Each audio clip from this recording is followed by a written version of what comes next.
Vampire. Visiting. I mean, we're live for hundreds of years. it's vampires. Yeah, it's I kill vampires. for We're going Bobby. And by Bobby, I mean throw a person on there. Throw. You're picking that faction? Lenny. I just pick and base on looks. Okay. Okay, we keep the default Is name. that Are we shaming people now? Yeah. Oh. Sure, I do. All Who's right. this? Is this Here we me go. or the guy over there? I think it's. I don't know. Okay, I'll go with it. It's New York doing taught its me to job. believe in Good. fate.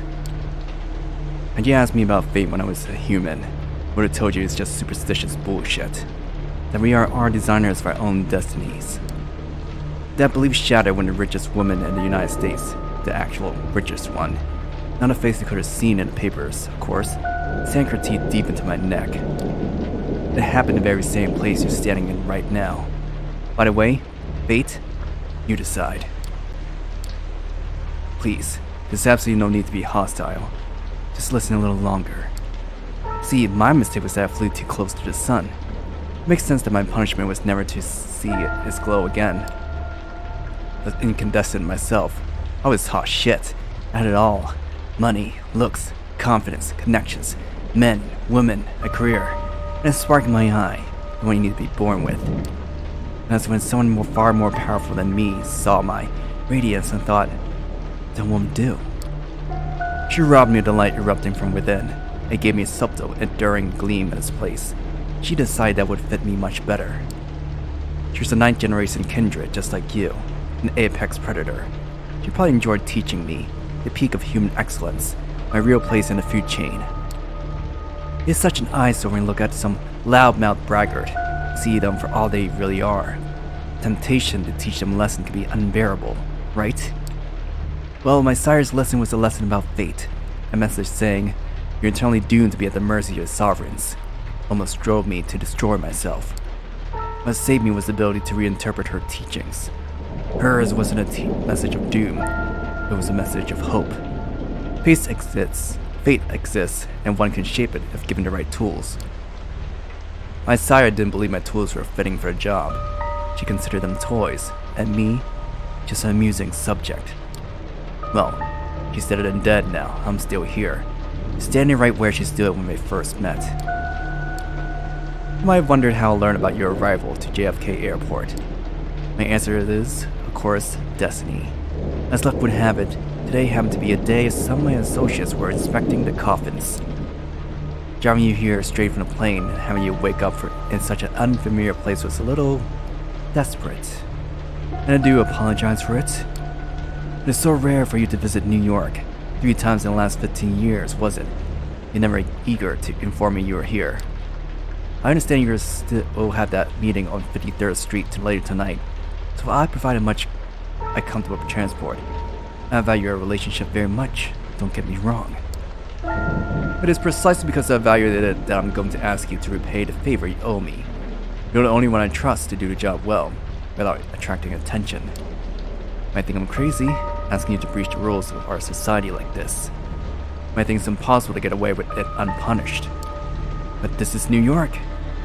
I don't know about other cities, but in this one, fate really exists. Right now, smiling in your favor. This is how it begins. Actually, Tom, you do narration. I thank you. Music is pounding. My pulse is keeping pace. This is one of those nights that makes you feel alive, even though it started with you feeling dead.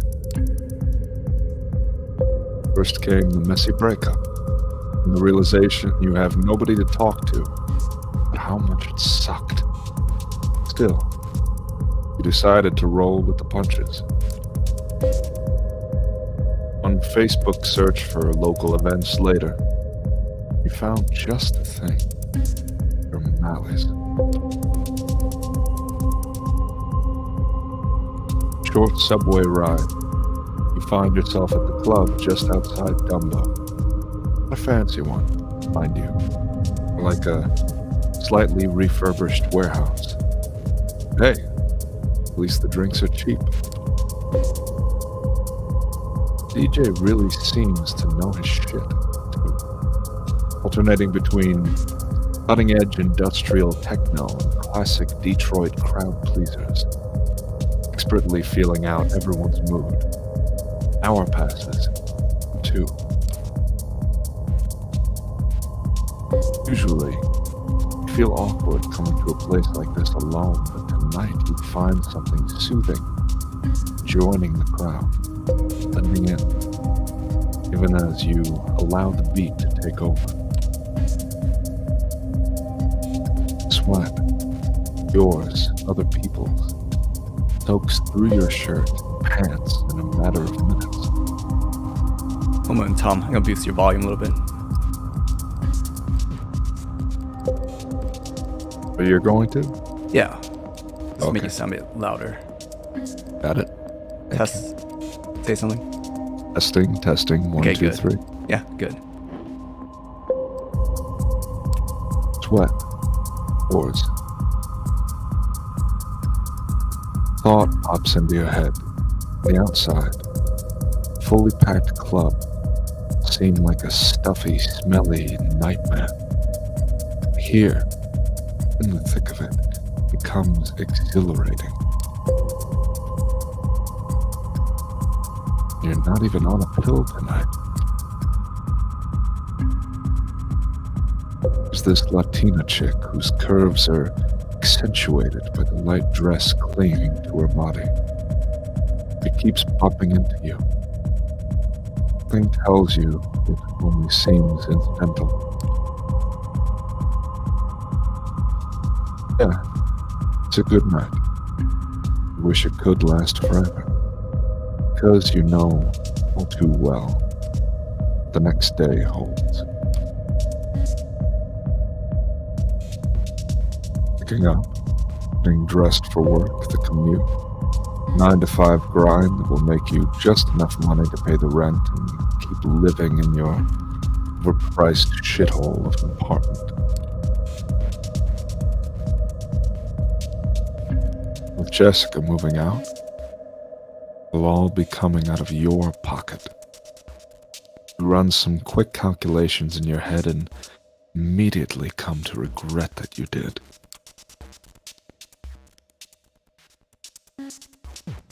Never mind. You spot the Latina again. She is now next to another guy, hitting it off. Chance of not going to bed alone. On, just like that. Fuck.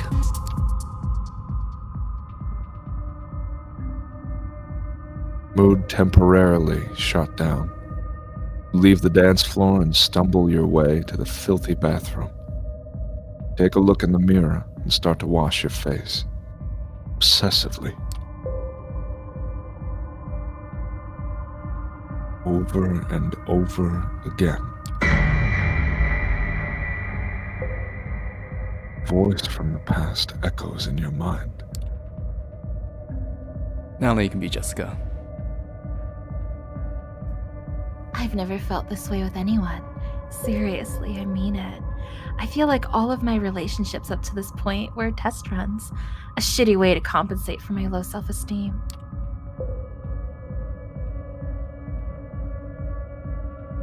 But this feels right. Finally. Shut up, Jess.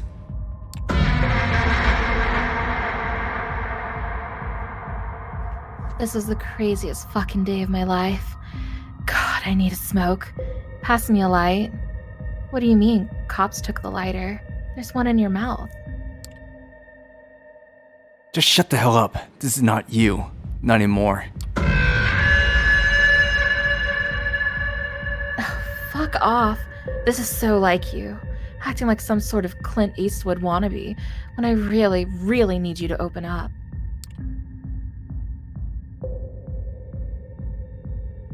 You think you're impressing people with this tough guy act? Fuck you. I know how broken you really are. You need therapy. Continue, Tom. Yeah. Now that sounds like the Jessica of today. You raise your head and look in the mirror. You try to smile. All you can muster is a self-pitying grin.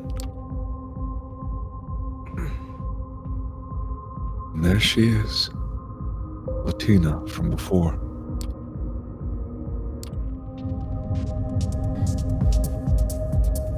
She says you look like you need a drink. You hesitate for a second or two, and blurt out an surprisingly enthusiastic, "Yeah."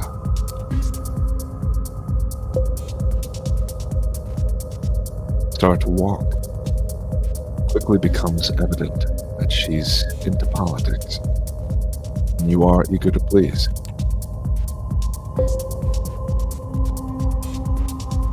Might be a corporate drone, but you spend a lot of evenings reading theory, actual theory, not bastardized Twitter cliff notes, organizing for all manners of causes online.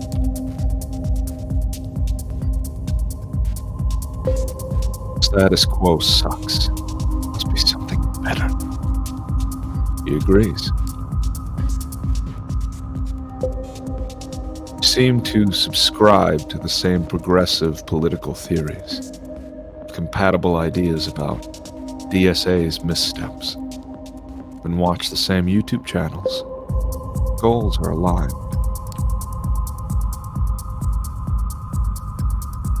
A bit more radical than you'd have guessed. We attended a few rallies, to a few protests, but this girl sounds like she broke her share of faces and kicked more than a couple cops in the nuts in the course of her activist career. Zeal is infectious. Taps into pent-up anger that you didn't know you had. Noisy Club stops working for you both. Do you hit the streets? Just as you're leaving, DJ starts playing All the Things She Said. TATU, of course. You chuckle to yourself, trying not to slip into a bad headspace. Chuckles alongside you. Chilly outside. Soon enough, find yourself too invested in listening to the girl's voice to care about anything else. Realize you've been holding hands for a while. Subway car is empty, save for a stoic middle-aged couple and a drunk staring intently at his own feet. Plenty of room to stretch out, and yet she sits right next to you. You can feel her thigh pressing into yours, breath on the side of your neck. Maybe it's the booze talking.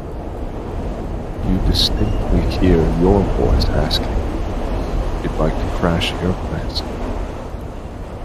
I've got a better idea, she says. At this point, you're down for anything, as long as it lets you spend just a few more minutes with her. She takes you to a sleazy motel in the Bronx, trading a few words with the balding, tired-looking guy at the front desk. Hands her a key, still holding your hand. The woman leads you up the stairs. The room you end up in is almost comically stereotypical, complete with flaking paint and a sticky floor. Not that it matters, though.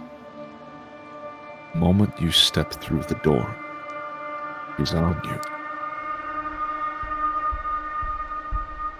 Try to take the lead. He's having none of it. Before you know it, feel the rickety bed pressing against your back. Sloppy, fun, fierce. Not once does she lose the initiative.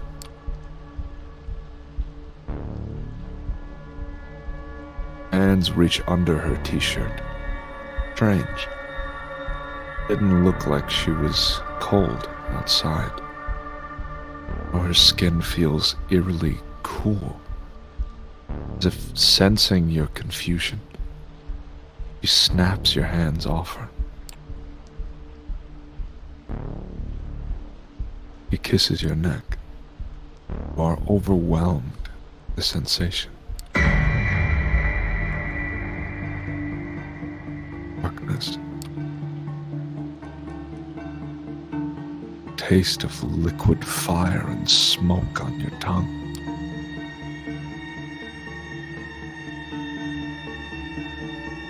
Voice saying, "Sorry, kid. Did what I had to. Leave this city in one piece. Don't worry. My blood and your principles. I do just fine." She slams the motel room door behind her. She leaves. Lie helpless, a soiled, pungent mattress for some time. Minutes, hours, before you can even focus enough to try and piece together where evening hits you. Big hunger grips you by the throat and makes your insides shrivel in terror. An all-encompassing emptiness throws you on all fours. Crawl for a while, squirm on the floor in sundering pain, then jump to your feet and bust out the door. Blackout.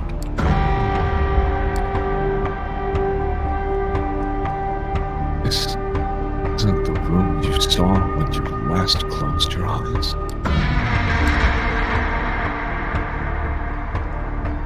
Somebody curses at you. A small, naked buff dude holding a short leather whip. Wow, what a goofy motherfucker. Throws a punch. He yells out several slurs.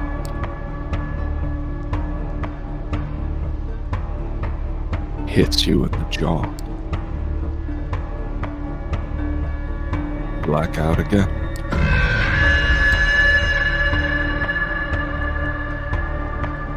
Guy isn't moving anymore. There's blood on his neck. There's blood on his arms. There's blood on the floor. There's blood everywhere. Wow. Whoever did this is one sick puppy.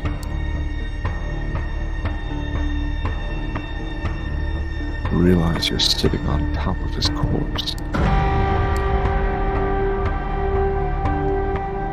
You hear a whimper.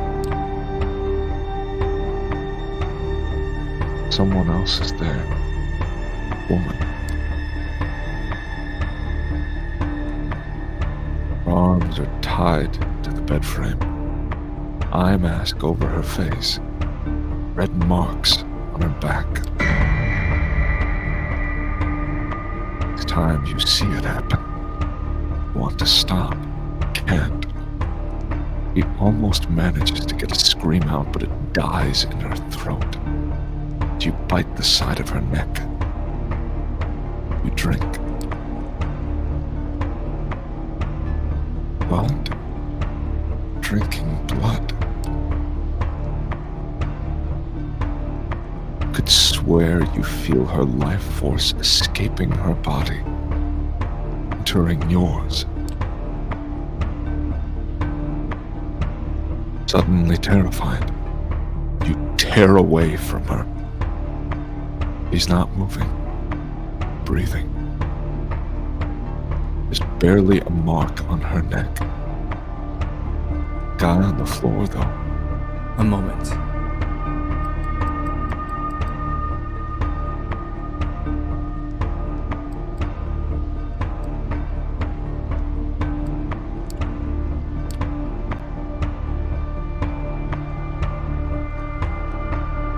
Double over in a spasm, realizing what you did. Feel like throwing up, but can only gag.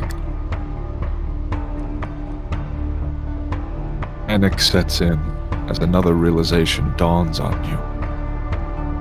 Heart is not beating. Put 2 fingers to your wrists. Feel no pulse. Same thing on the neck. Thing. There is no breath coming out of your mouth. You have to get out. Someone to call an ambulance, for yourself at least. Probably too late for the dude on the floor. Did you really kill him? Duckbot.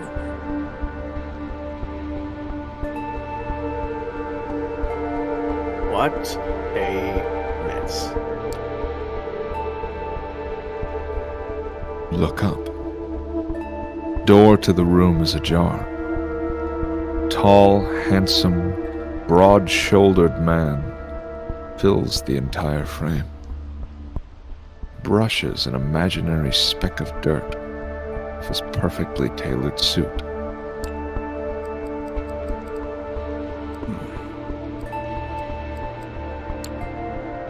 Hey man, this is what it looks like. That's good to hear, because from where I'm standing, it looks like you're in a world of trouble.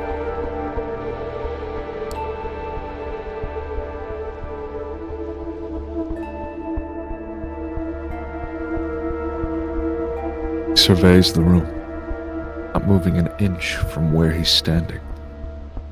Shakes his head in mock concern. Murder, assault, that's 25 to life if you're lucky. But since you're not, it's a death sentence. Hold on.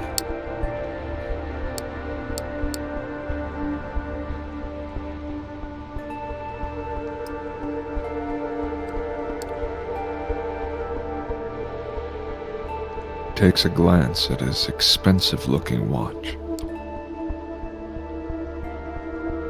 Lucky for you, it's been a slow night. Otherwise, I might not have gotten here in time. Come on. The sun comes up in a few hours. You don't want to be around here when it does.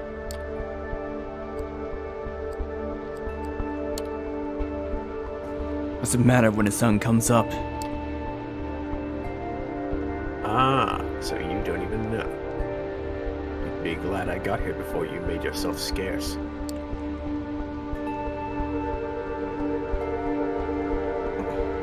Man approaches remains naturally calm. Oddly enough, find it both soothing and slightly unnerving. Now listen to me. I know this is all new to you, but I've dealt with hundreds of strays like you, and going by experience, they tend to fall into 2 categories. I'm gonna boost your volume, Duckbot.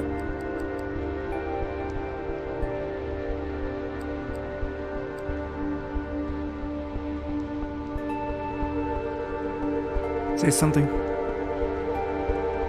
Something. How's this, alright? Yeah, that's better. Okay. First, there are the smart ones, who carefully obey my every word and don't try to pull off anything stupid. I always get them where they need to be, safe and sound. And then, there are the dumb ones. The punks who thought they could take me on. The wise guys who tried to contact somebody, secretly and without permission. The troublemakers who tried to run off, or make a scene. None of them got to their destination in one piece. In fact, most of them never reach a destination at all. Got disconnected.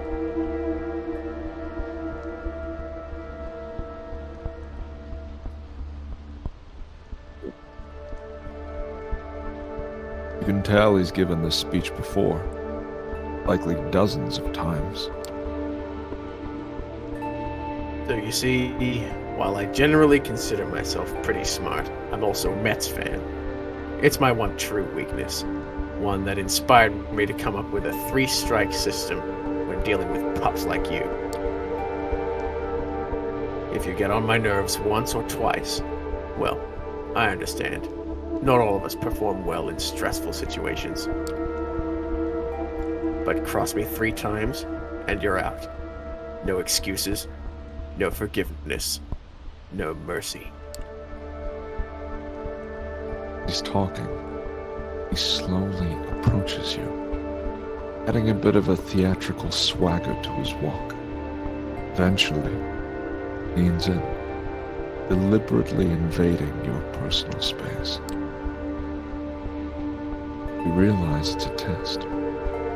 He's daring you to do something about it. 3 strikes, and you're out. Say, I understand, sir. Now. I've never been too eager. A need to anyone.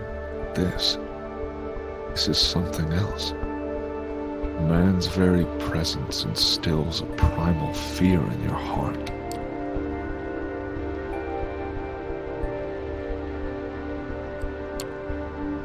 With all due respect, sir, go fuck yourself. Strike 1, and watch the language, whelp. Moving on. Is there anyone you'd want to inform of your current situation? Tell them you're alright? Flashes his fangs. He flashes his fangs briefly. And for some reason, sight sends a chill down your spine. There is something very wrong about him. Someone closest to you?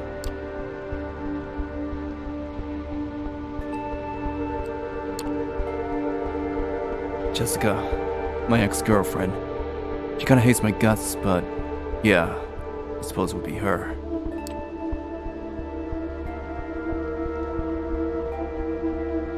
Stranger gives you a puzzled look and decides to prod further. The closest person in your life hates your guts.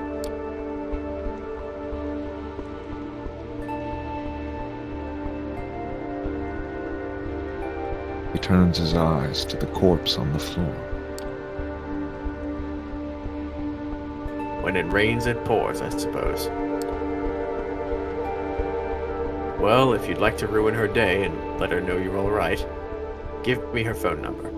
I'll have someone take care of it. Discreetly, of course.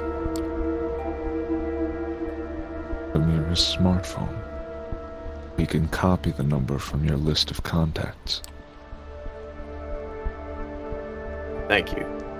This will be useful in illustrating my next point. Instead of giving you back your phone, in his pocket. From this point on, you are subject to different laws than the ones you grew up under, and you'll be watched by many eyes to ensure these laws are respected. You are forbidden from letting anyone know you're still alive. You are forbidden from showing your face anywhere they know you. If anyone looking for you, it's over for both you and them. Interrupts his monotone recitation and stares deep into your eyes. So, unless you want your girlfriend to end up at the bottom of the Hudson, I'd suggest you cooperate. He proudly displays his fangs again. You've put Jess in danger. God damn it. I can only hope that you care for her enough not to do anything selfish. His words are meant to imply otherwise. But by now, it's obvious. He hates your guts as much as you hate his. Itching for a fight. You're almost willing to oblige. Alright, I think that's enough lecturing for today. We're on a bit of a schedule here. Now, I don't need to hurt you, but I can do so in the blink of an eye. Just so that we're clear, I have the authority to end you right here, right now. This is not an idle threat. So, are you going to play along, or do we have to do this the hard way?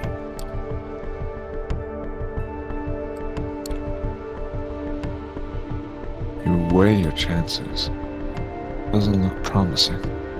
Guy's fit. Determined. Looks like he means business.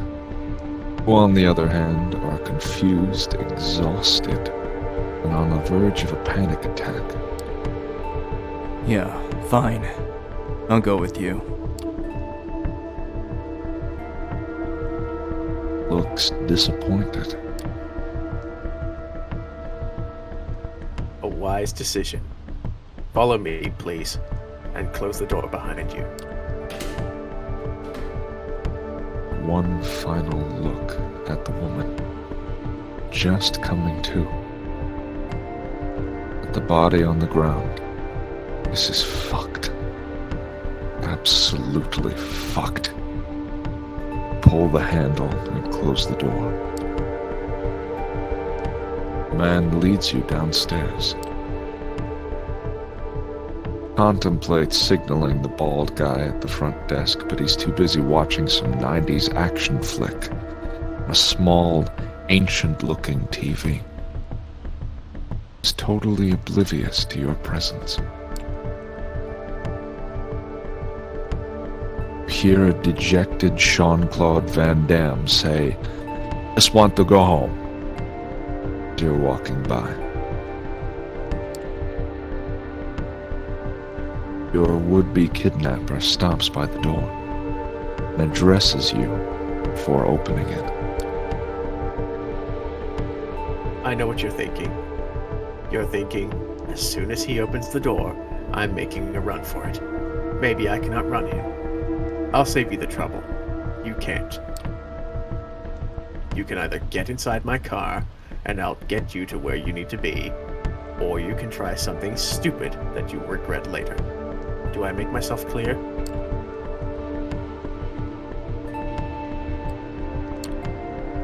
Why don't you just turn me in? Because no one would benefit from that. And besides, I have my orders. He opens the door and gestures to a black Cadillac Escalade parked right outside the building. After you. Following the stranger's instructions, make your way to the car. Get in the back seat. Door locks behind you. Inside, Cadillac is almost completely dark. Side windows seem light-proof. Man gets in the driver's seat. The engine drives away without another word.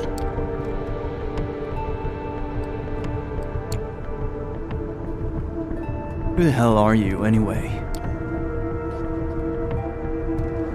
I'm the ferryman, here to take you to the other side. He weighs his next words carefully. You'll have to forgive me. I'm not in the mood to wax poetic. About the state you're in, or my role in tonight's events. Just remember, if you want to survive the next 24 hours, you'll have to play along.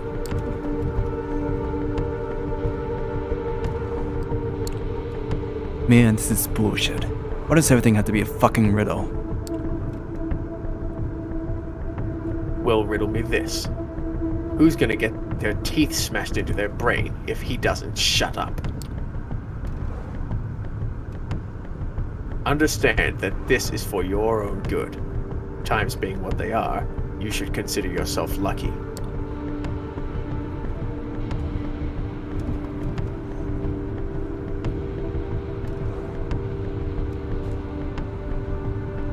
Drive in silence for about 20 more minutes.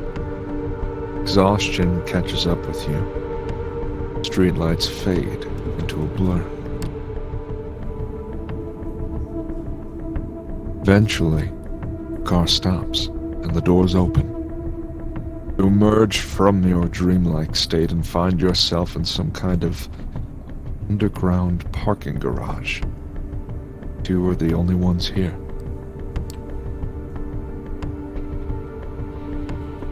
Man points to a nearby door. Go on in. Make yourself comfortable. If you get hungry, again, take a look in the fridge. I'll pick you up tomorrow, and you'll get your answers. Behind the door is a small room. No windows. Just a simple bed and a single light bulb hanging from the ceiling. Small fridge is humming away in the corner, accompanied by a rattling AC fan in the wall.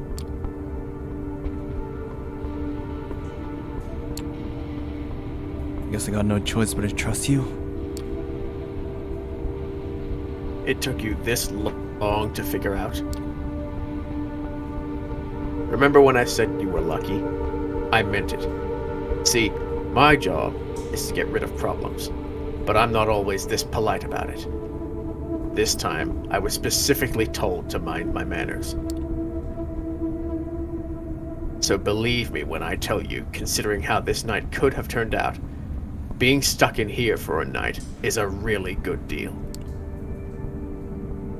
Now get in, or I'll throw you in.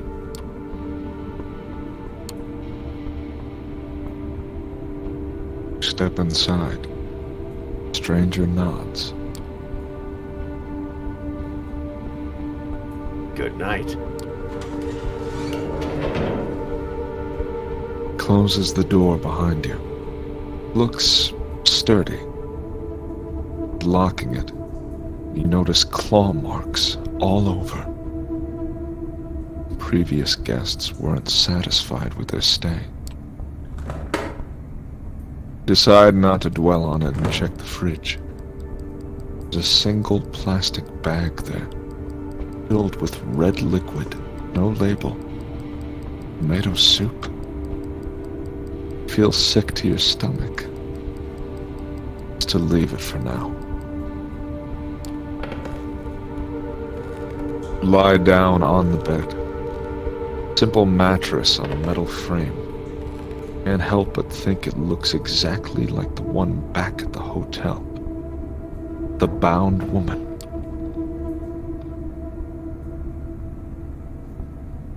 Killed a man tonight. Or did you? Maybe none of this is real. Maybe it's all an elaborate prank. Girl at the club. This might have put her up to it. Tall guy's clearly in on it too. Oh, he's back with him. They're all laughing their asses off. You don't know what to think anymore. Mind races, but you're too tired to keep it going. Finally, you tense up one last time before drifting away to oblivion. Wake up. That in itself is a surprise. Barely remember when you drifted off. Didn't feel quite like sleep, more like plummeting into an endless void. Imagine that's how death feels like. room is unchanged. Lamp is still on. AC still rattling. Refrigerator still humming. Take a look at your watch. It's almost 9 p.m. Slept for 17 hours straight. You died. Breath is gone. No thumping in your chest. Does that qualify as dead? Still conscious? Not sure about that. You are certain about one thing. You are hungry. Not your stomach rumbling, though. It's a need. Starts somewhere in your abdomen and spreads to your chest, throat, back of the head. You open the fridge. The bag is still there. Take a closer look at it. This soup, its color and texture are off. Pull the cork out. Take a whiff. Recognize the smell immediately. Holy shit. There's no mistaking it. It's bagged blood. Smell is faint. Do you remember some situations in the past? You found it nauseating. Now it's almost. No, not almost. It is enticing.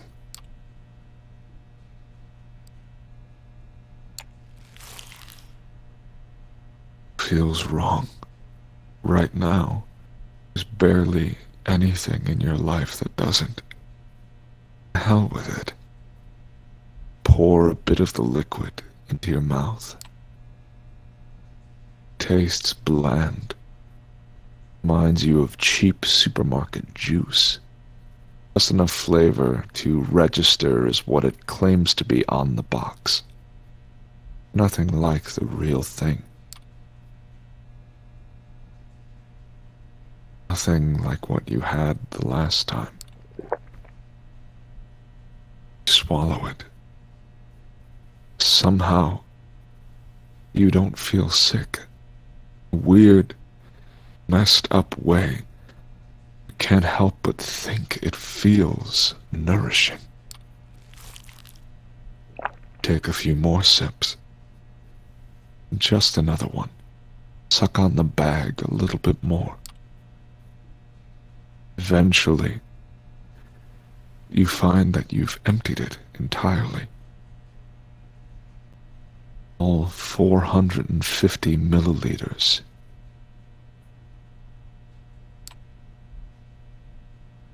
Even with its blandness, you still feel like having more. He longs for that intoxicating high you felt when a corpse crosses your mind, causing you to wince. You become. Try to piece your thoughts together, make sense of it all. You hear the lock click. See the doors open. Standing there is the well-dressed stranger you met yesterday. Immaculate suit again. Predatory look. Like a hawk on a hunt. Somehow more relaxed tonight. Though tamed hawk, maybe. Good evening. Slept well? Emptied bag. I see you had a bit of a snack.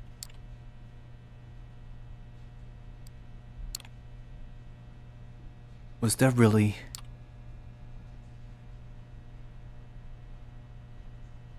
I'm RHO positive. Not that easy to get. Glad you liked it. Come on. We've got places to be. Car is humming. The empty parking lot just outside the door of the cramped room you spent the day in. Man motions to it politely, but with a stern look on his face.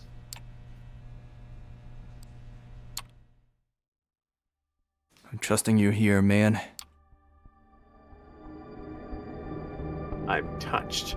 Sincerely. Take the back seat again. Doors lock. Stranger takes the wheel and starts the car. Drive in silence for a while. From time to time, keep trying to catch glimpses of familiar streets or landmarks through the blackened windows. It's of little use. The car is also soundproofed. While you can hear a bit of traffic humming, car's engine. The driver doesn't say anything and seems focused on the road. Check the door handle. Yeah, the door's locked all right. Piece of dark glass separating you and the front of the car looks sturdy too. There is nothing left to do but wait. I have time to think about it before, but you realize now that you're hungry? No, not exactly. Not a rumbling stomach that grabs your attention. A need that starts somewhere in your abdomen and spreads to your chest, throat, and the back of the head.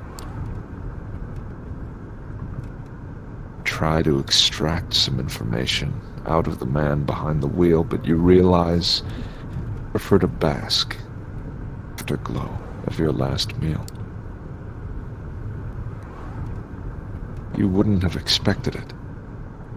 Spend the rest of the trip lost in your thoughts. A lot of them concern blood.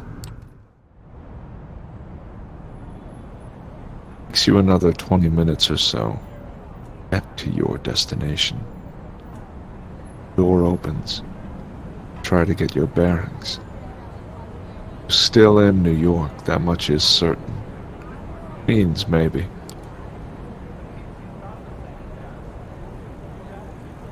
After me. No sudden movements, please. Approach a nice-looking building that houses a two-story gallery called the Art Hole. Large men in suits flank the door on both sides. They give your companion a nod as you approach. Halted by the stranger guiding you, you walk inside. The gallery is full, which is unusual at this hour, to say the least. About 24 faces fill the showroom. A number of waiters navigate the gathering, serving drinks, all of them beneath the guests' attention. Visitors are well dressed. For the most part, it's unclear they have gathered here for. Seems to be particularly interested in the art pieces on the walls. The atmosphere here is light. Naturally so. The guests turn to look at you and the stranger who brought you here. Answers are varied. See open contempt on a few faces and animated interest on others. Most of the eyes in the room calmly observe you, wishing to appraise your worth. Last time you felt like this was at your previous job interview. It was like being on a piece of livestock, inspected from all sides for any imperfection. Your wage could be haggled down. It's dehumanizing. You feel dirty. They called you the next day to offer you the job. You declined, even when you're a nobody. You become even less if you trade away your dignity for a paycheck. Memory makes you feel warmer inside, even now, though the state of your bank account never did. Nika. Good evening, Qadir. And to you, Shoulder. Noble, cold voice takes you out of your head and back to the situation at hand. Ellery, proud of strangers, you being brought here against your will. Purpose. Room awaits your response. Good evening, miss. You are addressing the Prince of New York City, Helen Panhard, child of Michaela. Thank you, my sheriff. But I am capable of introducing myself. He is somewhat plain-looking. Doesn't seem to possess a great deal of charm. Still, the entire room is intently focused on her voice. She has influence over these people, that much is clear. You may address me as a prince, child. I realize your introduction to my life was abrupt, and I understand your sire left shortly after. The rules of our... Sorry. Sorry. Yeah, Nika's you. Oh, it's You're sorry. alive. Yeah. Sorry. The rules of our society dictate I punish you both for this transgression. Murmur of agreement, maybe. Be heard from the gathered audience. But I am willing to listen to what our loyal sheriff has to say about the circumstances of your embrace first. Wait. I'm confused. What are you saying? I think it has all become clear momentarily. You were pushed headfirst into a world you have not realized the existence of. But before you can partake in it, there needs to be a trial. You're about to be judged by the Court of New York City. Qadir, please tell us how you found this fledgling and what happened on your way here. Court. Prince, is this some kind of secret society make-believe? A trusted informant who has chosen to remain anonymous at this time tipped me off about a suspicious kindred appearing in one of our domains. Upon investigating, I found them gone, but this fledgling remained in their place. The hunger made him savage a prostitute and his client in a Bronx brothel belonging to one of the ministry. I have already spoken to Sansariq about this, and made sure it'll blow over. The fledgling proved to have quite the nerve and an unruly tongue. Surprisingly enough, he offered little resistance last night, and cooperated on our way to the safe house. I was pleased to not have to force his compliance.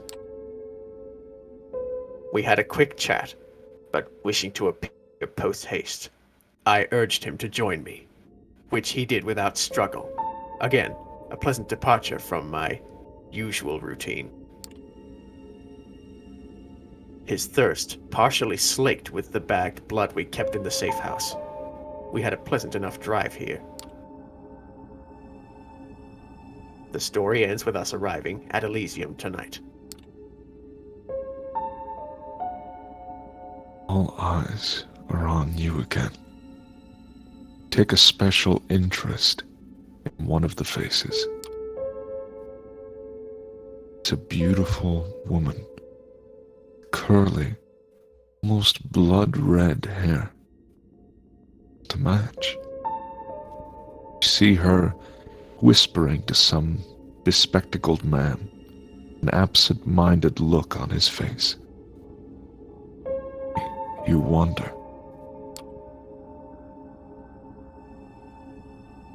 Thank you, Qadir. I take note of this fledgling's behavior and will take it into consideration later. Her attention to you. There is the matter of your sire. The person who brought you when Qadir picked you up from last night. Who were they? Let me ask you this first. Why do you keep using that word, sire? What does it mean? Under regular circumstances, they would be your patron and the other one responsible for your introduction into our society. Things being what they are, however, I would very much like to know who they are. Indulge me. Find it impossible to decline her final request. Something in her voice makes you want to please her. You hear yourself speak. Latina woman. Very radical unless she convincingly lied to me. She was special, extraordinary. She had a fire, conviction, temper. She seduced me, easily in fact.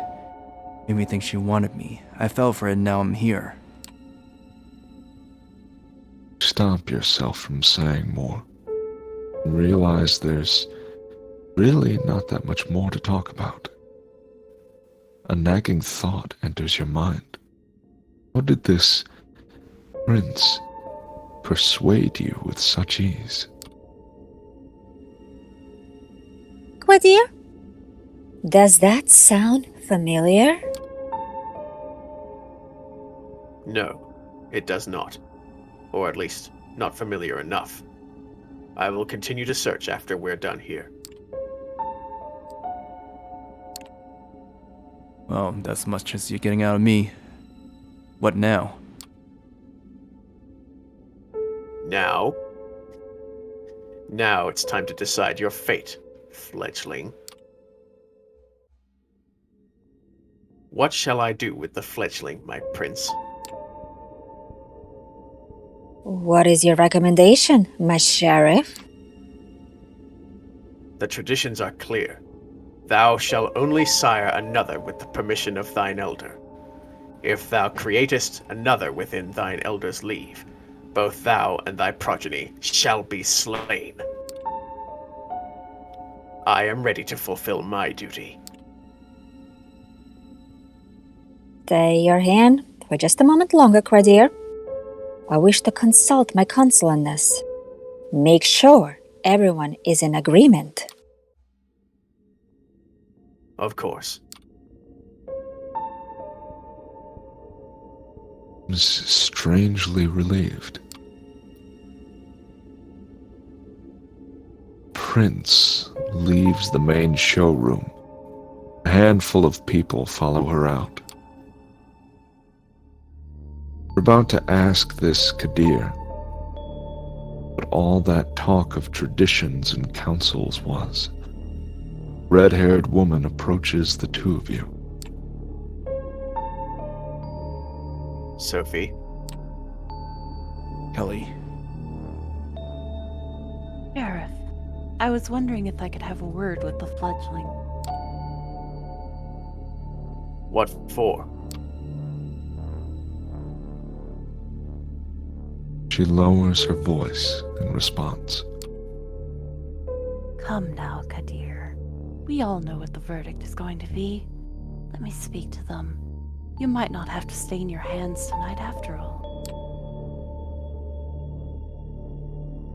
Words grab his attention. Face is hard to read. Several emotions are struggling for domination. Sadness, hope, gratitude, resolve.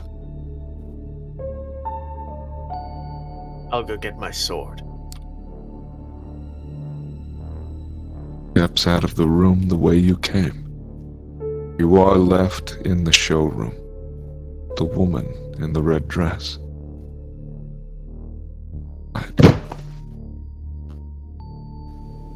The eyes of the remaining guests follow you. Well then, fledgling, you're in quite the pickle. Wait, did I hear that right? What do you say about sword? Your hearing isn't faulty. We only have a short while before the prince hears our counsel out, and Qadir returns here with his blade. So listen, please. Last night, you became a vampire. What? Oh yes, I am well aware of how ridiculous that sounds. It's the reason why we have these nicer words for it. Kindred, being embraced, having a sire. The fact remains. The beings called vampires, you're looking at them. They're us. Glance around.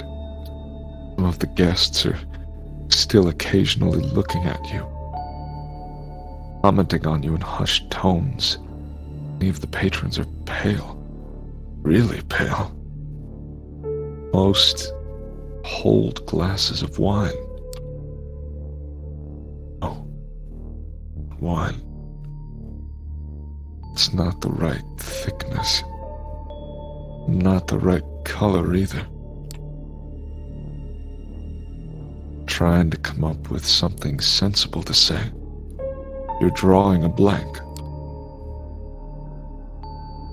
Makes a morbid kind of sense.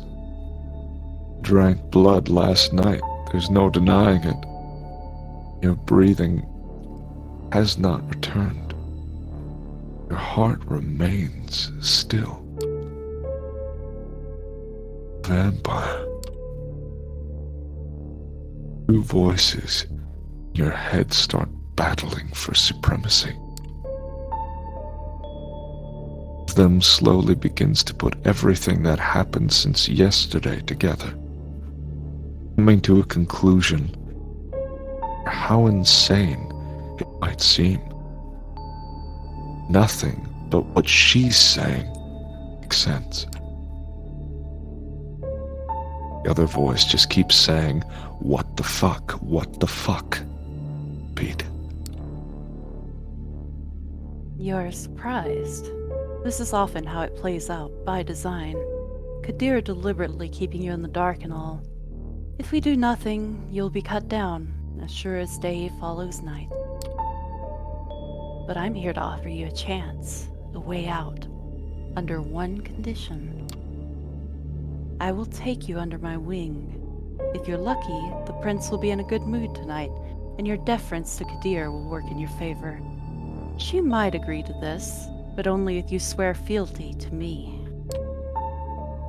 I'm not making this offer lightly. As your patron, I will take responsibility for you. Your actions will reflect on me. If they reflect negatively, well, I'll make sure you face the consequences.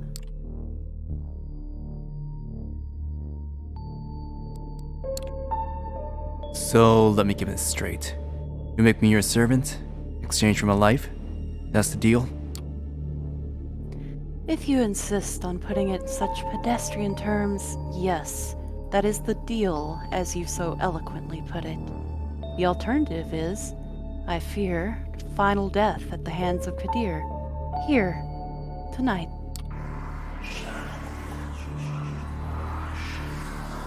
Steps. The hushed tones can be heard from the side room. It seems the prince and her council are returning to the showroom. Hears from downstairs as well, looking towards you. When you hear the verdict, ask to be spared. I will intervene. Remember my condition. She flashes a heart-melting smile. Dear, who does not smile back. Sheriff's immaculate suit, now complemented by a curved, oriental-looking metal scabbard, fastened with a colorful sash around his waist. Would look vaguely ridiculous. It wasn't surprisingly intimidating first and foremost. Deer takes his place next to you, observes as the prince takes center stage again.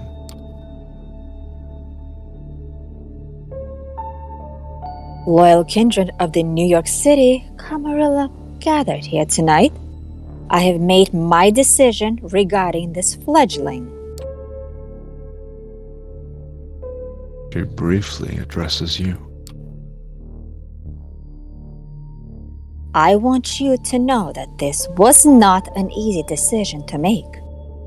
For your part, you have not done anything to earn your ire. I do feel a genuine sorrow for what must be done. We're all keenly aware that these nights we need to close our ranks and trust the wisdom of our elders and their traditions more than ever before. There is no place for tolerating dissent when our very existence is under constant threat. Although I acknowledge some of my counsel's divergent opinions in this. He takes a look specifically at one of the people who left the room before. Rather plainly dressed, high-looking man, whose skin has a somewhat healthier tone. He bows his head in deference. I hold the final authority over this fledgling's fate, and I declare that while their embrace might be their sire's responsibility, in their absence it is their progeny that must be punished. This sentence is a final death, to be resolved presently. Qadir? Hear a scraping sound. See that the sheriff has unsheathed his curved sword. Beautifully detailed blade, which you expect must be worth a small fortune. Its apparent sharpness makes you freeze up. 2 outs, bottom of the 9th. His quiet mumble is audible, nobody but you. His eyes meet yours. Note just a hint of sadness in his countenance. One that quickly vanishes, give way to grim determination. And he's out to bat. You will get no other chance to speak up.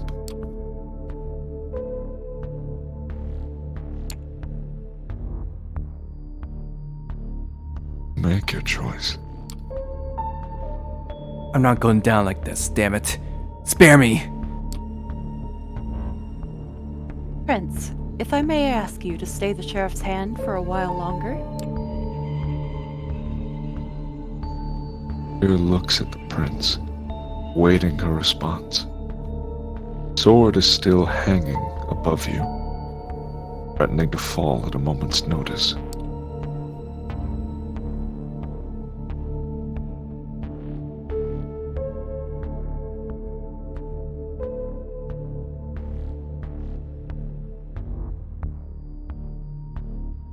Prince,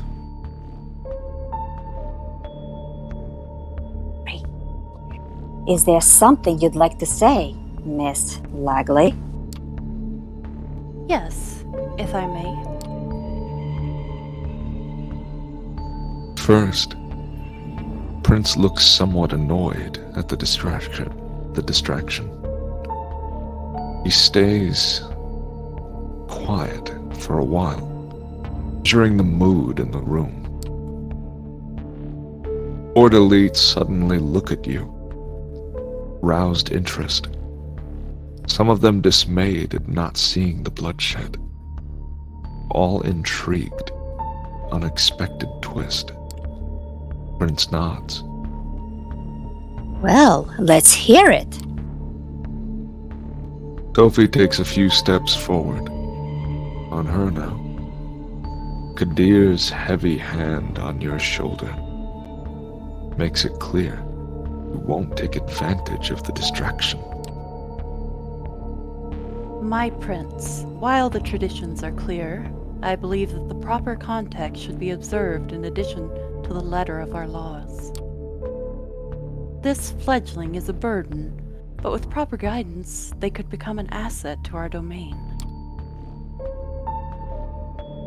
Am I to understand you're volunteering to take this sire-less child under your protection? Yes, I happen to think they might hold a potential that would be unfortunate to waste. I do expect their full cooperation, of course. Can be heard again. Credulous voice or two. Hushed, just behead the fucker. Some suppressed exclamations of surprise.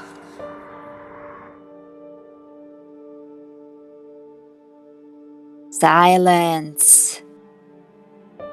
stronger. Silence!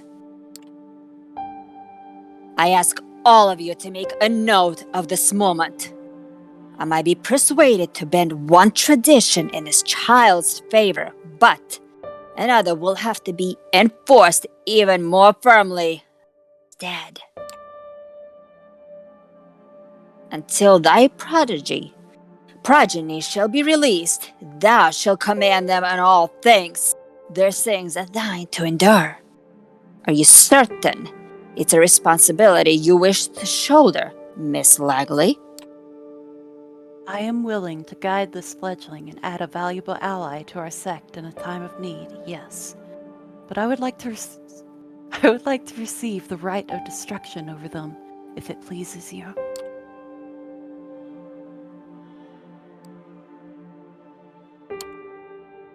I'm worth keeping alive, Prince.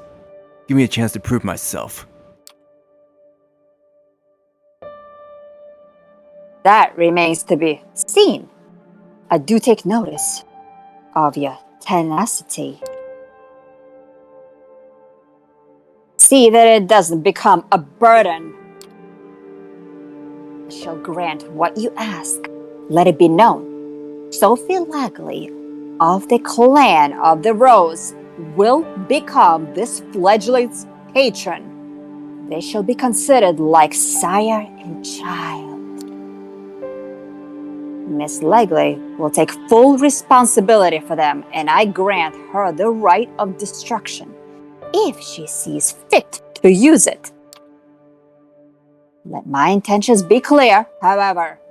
If I am to turn a blind eye to one of our most important traditions on this occasion, I expect it to be beneficial to the Camarilla.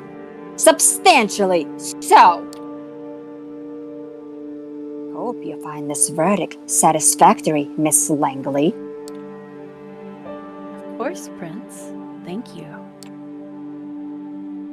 Very well. She turns to you. What is your name, child? Eric, Prince. Nods. Welcome to the Camarilla, Eric.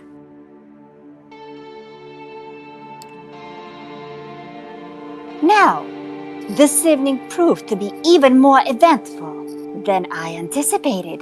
But with the fledgling's fate decided, I believe our meeting here can conclude.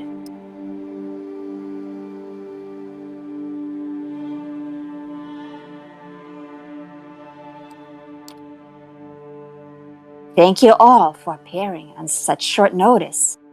Give my regards to those who couldn't make it. Qadir, a moment of your time before I let you return to your duties? Of course, Prince.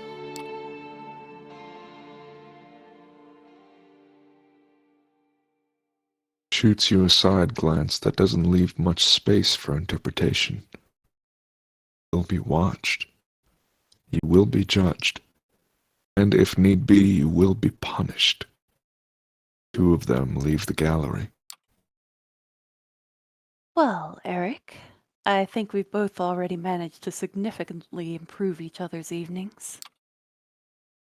But let's keep the ball rolling, shall we?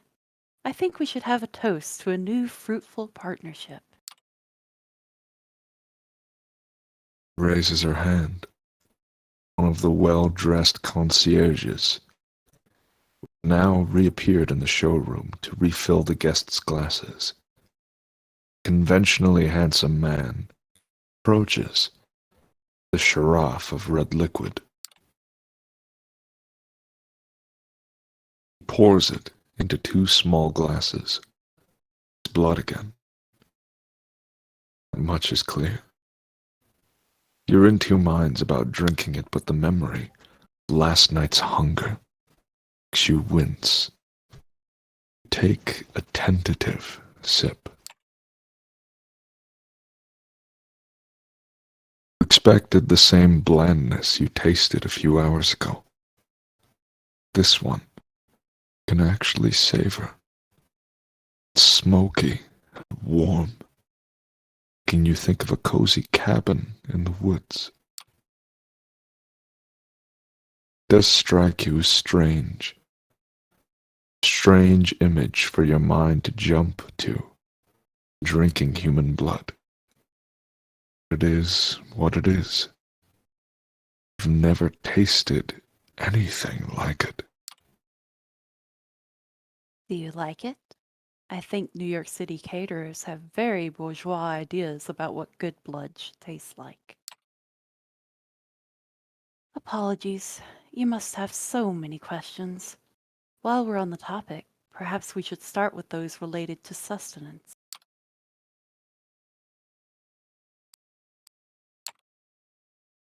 I feel this hunger constantly.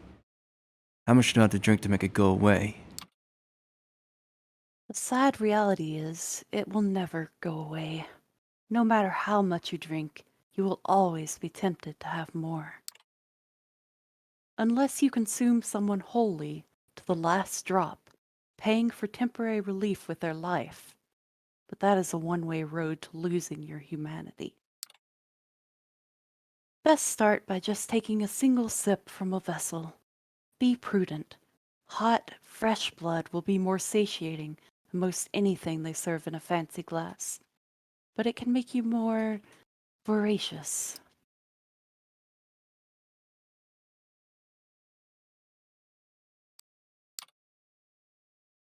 As to how much you should have, it depends. If you're frugal, you can survive many nights without a single drink. But it's risky, and will tempt the beast that is part of our curse. Tomorrow, I shall take you hunting, and we will explore this topic further. The blood you're having tonight should be enough to keep you happy, for now.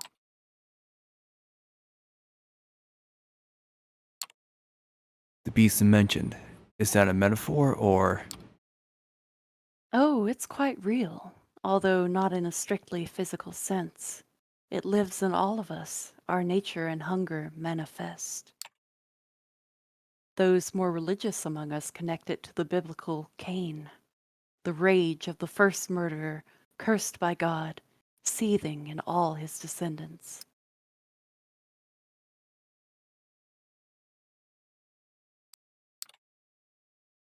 I, however, am a child of the Enlightenment. Not that it makes my struggle any easier. I have to be wary like every other kindred in this city and beyond. Individual kindred each have a unique relationship to their beast. What yours is going to be remains to be seen. But you do need to keep it under control. Each outburst endangers not just you, but also the masquerade.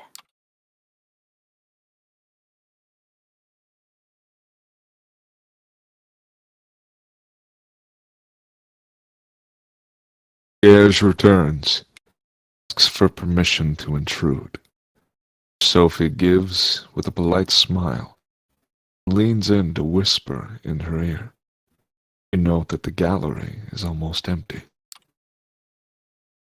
I'm being told the gallery is just about to close, but we still have quite a lot to discuss. We'll go to one of my apartments. My jalopy is waiting downstairs. Come. The smile she puts on makes you remember the way you felt with the Latina. It's not arousing, though, or like magnetic. Find it hard to argue.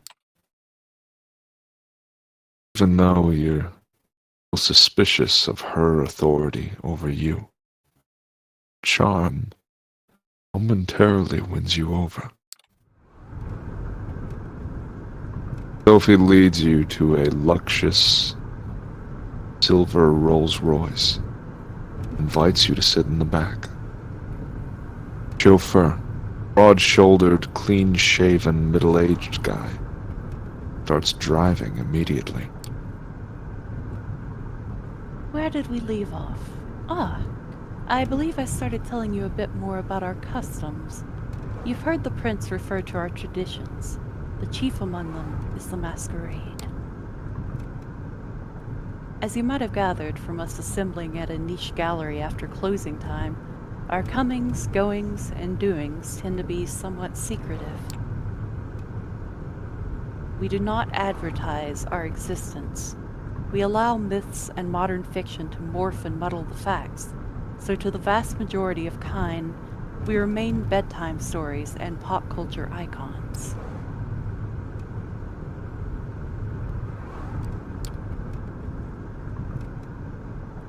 Say, is that one television show about a vampire angel still popular? Shake your head in confusion. Shrugs and continues talking, looking a little bit more dejected than before. Our clandestine ways help us remain safe, allow us to explain away the occasional trip-up to the rational minds of 21st century humanity, and dictate much of our interactions with mortals.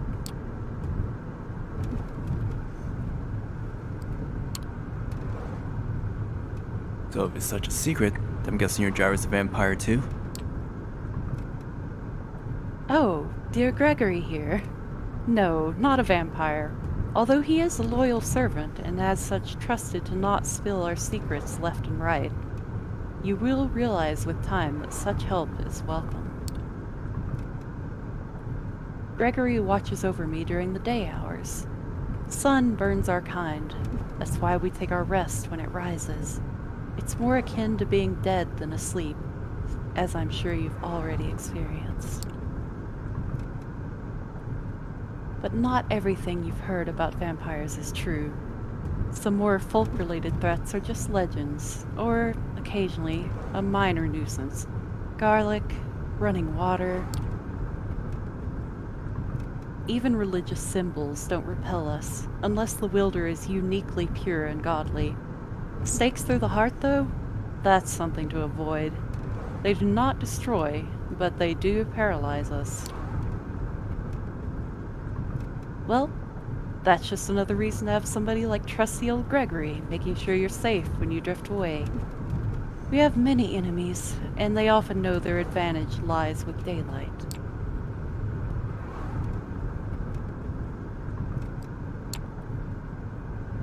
Am I right in thinking that having a human friend or two is necessary then? At least useful? In moderation, and best if they don't know your true nature. Also, I would say that subordinates are useful, but friends? I haven't had one of those for many years now. Our little sect supplies social interactions aplenty, but it doesn't really encourage friendships. Alliances of convenience to be broken at a whim? Yes, that's more like it.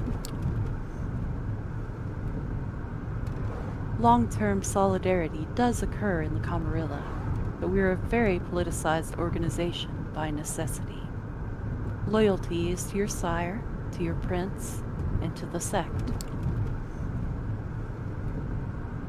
Friends must remain a distant priority at best for us to maintain the masquerade and thrive as the years pass. With age comes authority. With it comes influence and power, if you wish to reach for them.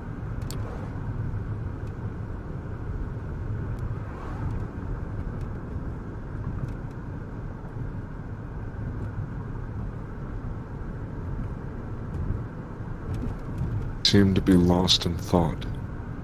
Fall silent for a while, leaving you to ponder all the things you've learned tonight.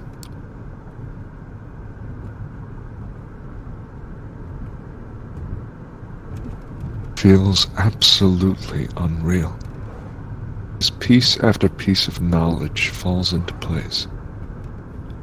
Image becomes almost like an entirely logical jigsaw puzzle, where you wouldn't believe on your own, witnessed.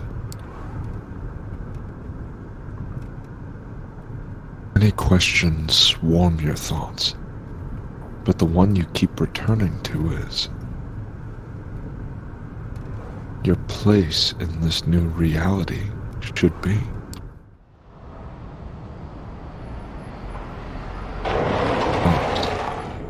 You are in the city, in front of an old but well-renovated apartment building. We're here. Would you like to see your lodgings?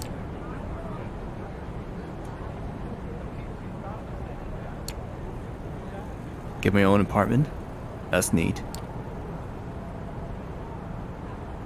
Consider it the first of many gifts that I'm able to grant in exchange for loyalty. Come upstairs.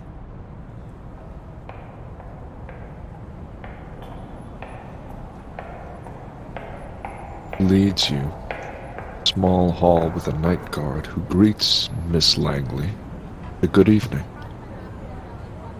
The stairs up to the second floor opens the door to room 209. Inside are all of the amenities you could expect in an apartment. Some you wouldn't have deemed necessary just the previous night, including thick blinds for the windows. Back room has a comfortable-looking bed, a thick steel door, several sturdy-looking locks, but no windows. Well, how do you like it?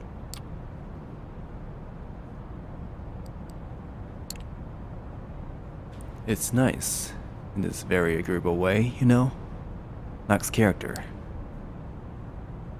Well, I would appreciate it if you could hold back the need to redecorate. I'm actually really fond of the decor here. Tomorrow, I will take you hunting and discuss the blood in more detail. I'll let you get comfortable. The keys are by the television set. I'll come pick you up tomorrow night. Use the back room for rest. You can lock the doors, just in case. Stings a bit when she leaves. The room suddenly became a few shades dimmer. Hoping to find something to drink. Nothing. Regular food either. Strange that Qadir could be more thoughtful host than your new sire. In that respect, briefly wonder the sheriff might have a hidden side. Nothing left to do. You lie on the couch with the TV playing in the background. Columbo reruns. Jack reruns. President of the United States got himself into some serious trouble again. President of the United States got himself out of trouble again. Pundits start yelling over each other at things that seemed a little bit less significant just 2 days ago. Start drifting off, reflecting about another night of confusing conversations, worldview shattering revelations. More before you finally understand what happened to you, what you're supposed to do now. The life you left behind, people you should contact, things you want to pick up from your apartment.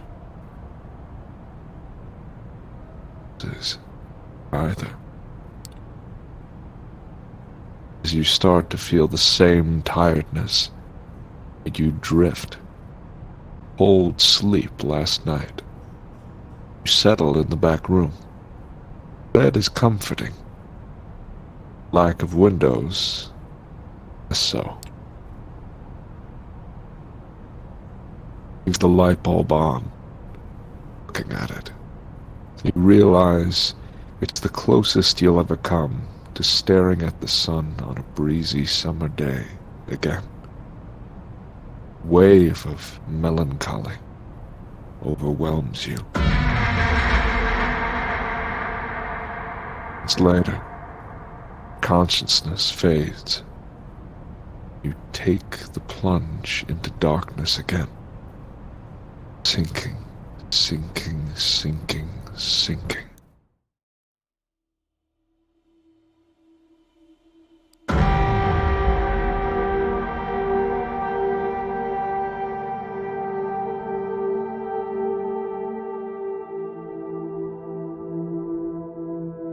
Go ahead, Tom. Hunger is at the heart of a vampire's existence. Nor it is to tempt the beast, to take over in its desire to feed. To overindulge in feeding may threaten masquerade, while straining what humanity you have left. In Coteries of New York, having a high hunger is indicated by a progressively bloody frame around the screen, the one you see now. As your hunger grows, so does this indicator. Hunger may increase. You call upon your vampiric powers. You need to mend your wounds after a fight. Your hunger reaches its maximum level, you will receive a warning till you complete a piece of the story, but at your own peril. Choices only become visible. Your hunger is high enough. Similarly, high hunger may block off some choices. You will be able to see after pressing continue.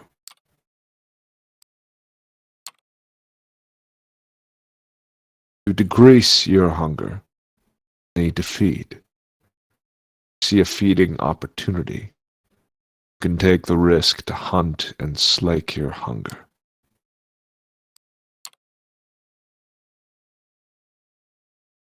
will need to keep the hunger at bay. You are to uphold the masquerade and survive the nights that await you.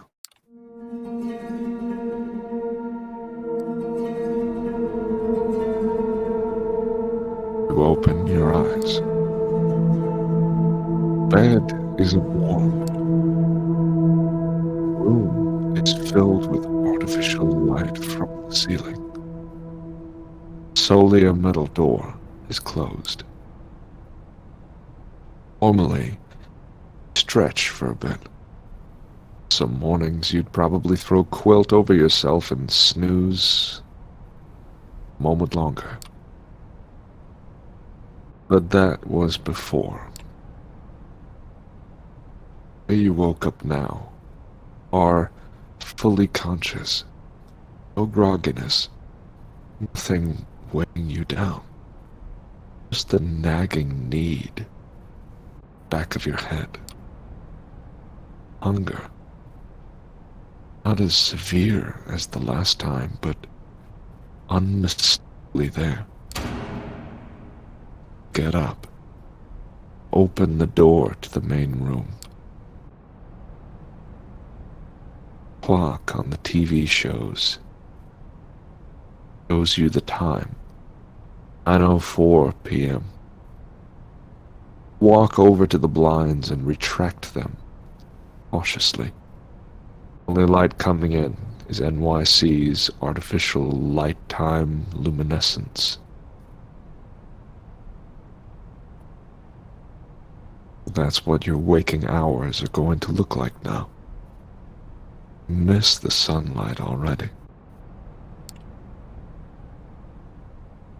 Seriously considering just walking out of the apartment, figuring this all out by yourself. Then you come back to the memory of Qadir's exotic sword being raised in the gallery. Maybe sticking around isn't that bad of an idea, after all. Keep jumping channels for around half an hour and then switch to streaming services. Almost as if the universe had a sense of irony. You catch True Blood, flood of recommendations. Rings. Sophie. Good evening, Eric. Slept well?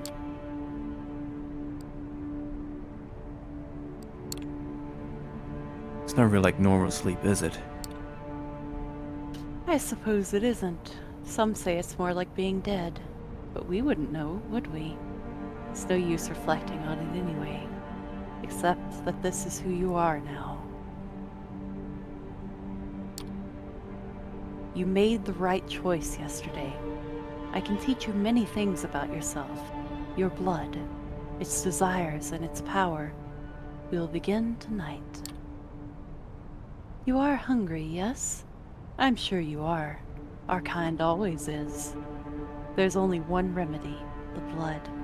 The drinks we had yesterday at Elysium are not the usual way you slake your thirst. So tonight I will assist you in your first foray into hunting.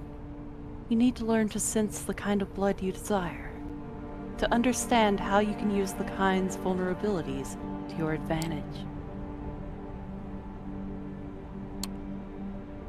Well, I'm ready to learn. Let's get started. Such eagerness, or is it just your hunger making you impatient? You will find that drinking moderate amounts of it regularly will keep the hunger and the whispers of the beast away. You might think yourself monstrous, but there is a balance to be found here. The kiss gives the kind pleasure. You might remember this from your own embrace. Some can even become addicted to the sensation. But if you do it right, they tend to misremember your feeding.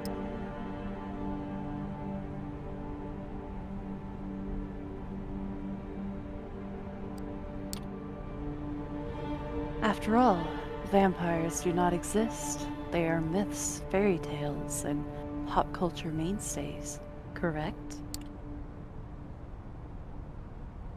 She gives you a sly, knowing smile.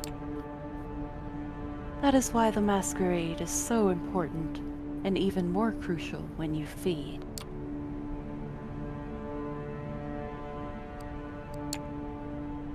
How do I choose who to feed from?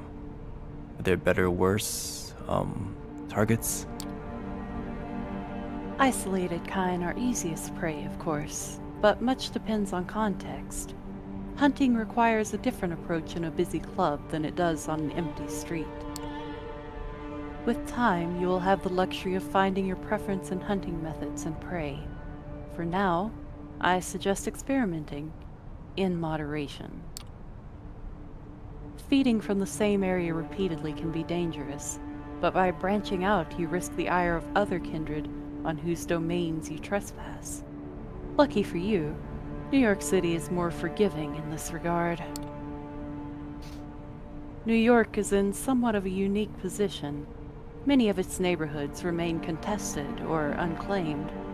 The reason for this is a lesson for another time, but keep the following in mind. Take opportunities to feed when they present themselves these upcoming nights. As long as you hunt cautiously and respect the masquerade at all times, you should be fine. To wit, I want you to join me for a trip tonight. Come downstairs. Gregory is waiting for us. Busy street fills the air with traffic noise, pedestrian chatter, a mix of smells that disorient you momentarily.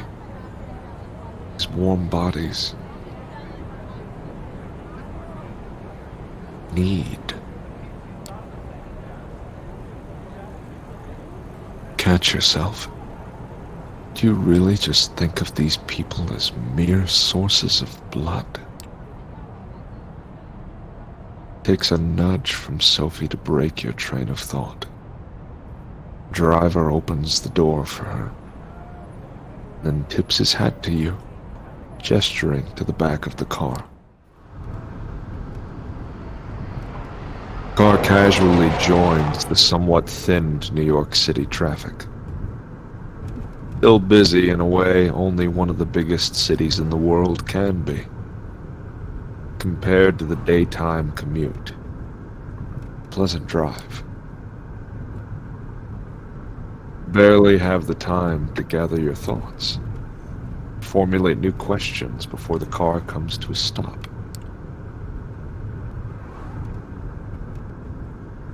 Among the tall skyscrapers, make up Manhattan's iconic skyline. Come, Eric. Park the car, Gregory, will you?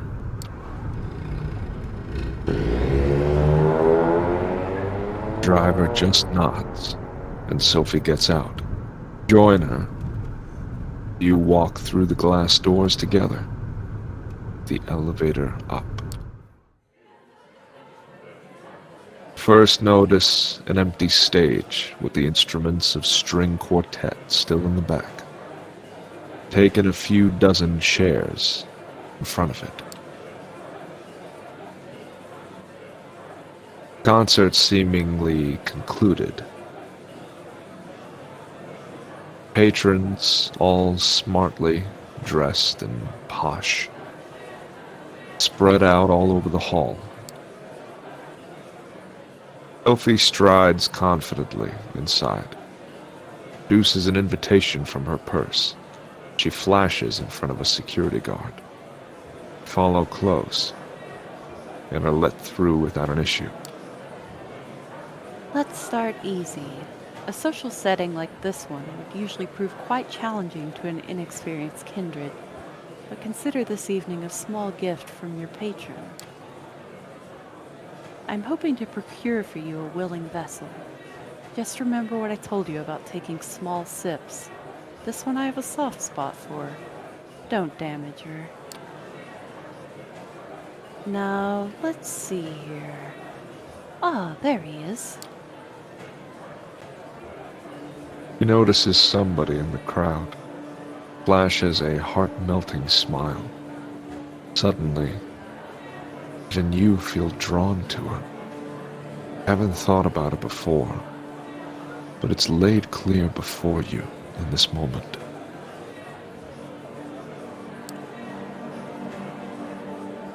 Sophie, beautiful. Just looking at her is a privilege. Being with her, elated. Everybody in the crowd, especially the man who's almost tripping over himself to reach her, really agrees. Edgar, I'm so happy to see you. How's your daughter? Is she with you? Oh, there she is. Julie, my girl, come over, please. There's somebody I'd like you to meet. A woman who walks across the hall can't be more than 19 years old. It's clear from her mismatched earrings and the partially faded purple hair dye she doesn't fit in this crowd. Julie, this is Eric. I think the two of you should get acquainted while I talk business with your dad. Awfully boring stuff, I assure you. I'm positive you'll like each other. The girl gives you a shy smile, nods towards the balcony stairs. Follow. Somewhat unsure what it is Sophie exactly expects you to do. Secluded place, from which the entire lobby is visible. All eyes are on Sophie. Listen intently. Laugh when she does. She saves you the trouble of figuring out the next step. Natalie. If you're with Sophie, then I guess you're, I mean, you know.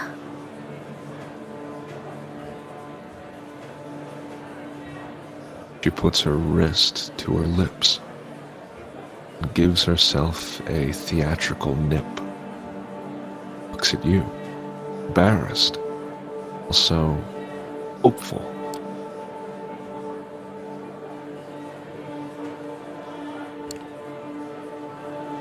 Yes. Yes, I do.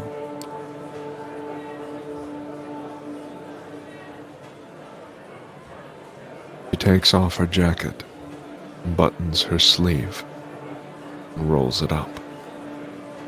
You see a tattoo of a cat in an astronaut suit, one feline eye winking at you. There, just enjoy. Perfectly awkward smile and a blush.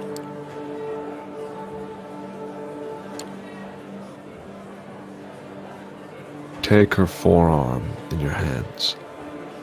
Quick look around confirms nobody's watching, and no security cameras cover this area.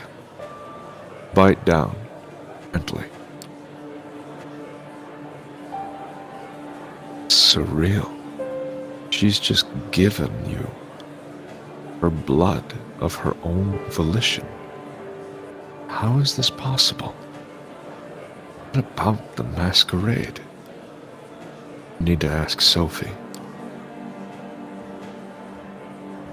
Thoughts disappear amid the bliss.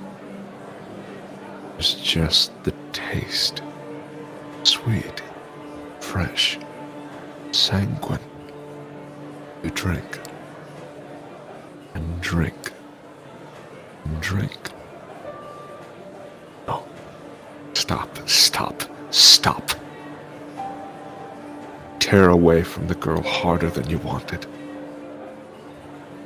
Still, white leaves just tiny punctures. Almost as if by instinct. You lick them clean. The two holes become concealed. Just like that. Julie is now leaning on the wall, pale, wobbly on her feet. But happy. She lets out a dreamy sigh, opens her eyes. A few tears fall onto her shirt. Tears of joy. Thank you. Thank you. Please, can you walk me downstairs? Please. My dad, he doesn't know. Thinks it's a condition. Miss Langley told him so. She leans on you and requests you walk her over to a bench. She takes a seat and smiles at you.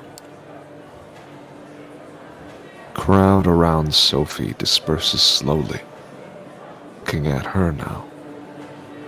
Only some residual awe hangs in the air. Yes, she's pretty, maybe even beautiful. Sure, not your type. Came over you before. Walk over to her. Dear dear, it was splendid talking to you, but we need to get going. Give Julie my best wishes. Come with, Eric.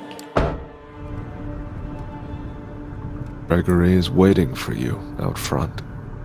It's only in the car that Sophie addresses you. I can tell from your look that you took the opportunity. Good for you. That girl's exquisite, don't you think? You wouldn't tell by her demeanor, but she has so much passion. It brings out a unique bouquet in her blood. I think she knows who we are. That's not normal, right? It's not usual, that much is true. Don't worry. She'll do anything I tell her to, and won't say anything to anyone that I haven't put in her pretty head first. Time for the next stop. Training wheels off this time. Gregory, Flushing Meadows, please. Driver takes her car over to the Williamsburg Bridge. You settle your thoughts.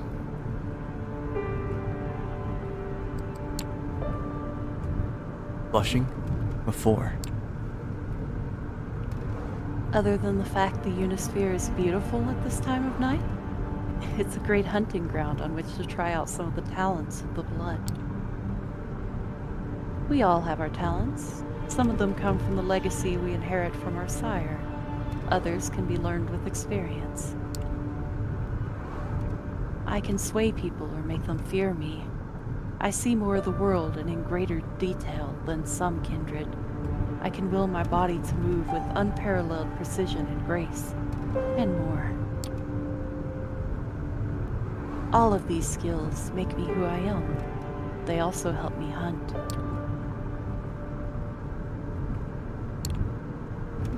Okay, so what are my talents? Time will tell. You need to discover them yourself.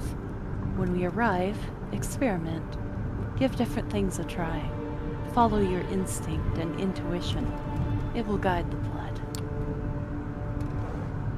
Always keep the masquerade in mind, however. It's all fine if you can disappear in plain sight or command animals with your mind, but save those overt talents for the right place and time.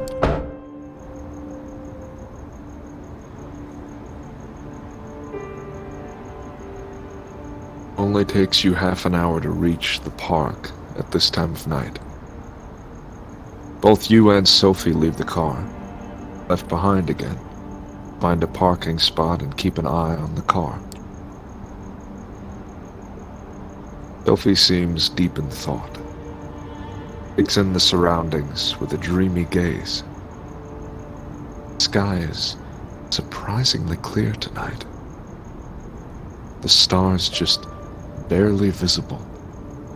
The light, looted aura of the sky. I feel like having a snack myself. I'll be by the fountain. Go, look for somebody to your liking. See what effects you can achieve with your blood, but only pick one victim, just one, then come back. Seems not altogether here right now. Decide to leave Sophie to her own devices. Seek out your own prey. Here, looks like you have a few choices. Just taking a stroll around the park and finding an isolated jogger. Someone like them could work. Focusing on one area, it'd work better. New York State Pavilion would work as a secluded spot. Park nearby. Worst case scenario, there's bound to be some unfortunate wino around. Maybe the tennis courts nearby. There's light coming from there. So somebody might still be playing a late-night match. Won't be alone. They might be tired. The guard down. These scenarios play out in your mind. Realize you're planning how to assault a stranger in the middle of the night. Weird way to be. The now familiar hunger prompts you to act.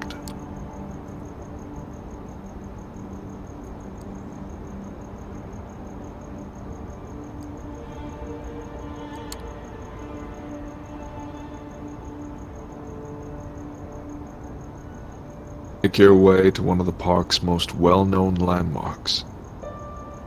The round skeleton of the New York State Pavilion. Its two vaguely futuristic-looking towers. Don't get lucky at the skate park. It's not deserted. Instead, a group of skaters is gathered there, talking loudly and listening to music playing out of crackling smartphone speakers. Deciding to have a quick look around, you identify a potential victim. Sleeping bag lady, lean back on a bench. Shopping cart, looks like trash nearby. One of these might be right opportunity to take.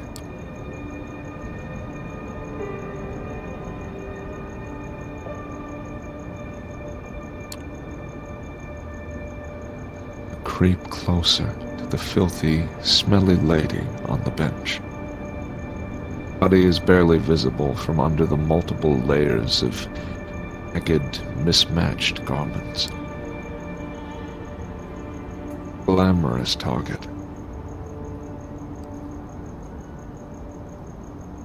Glamorous target. Safe.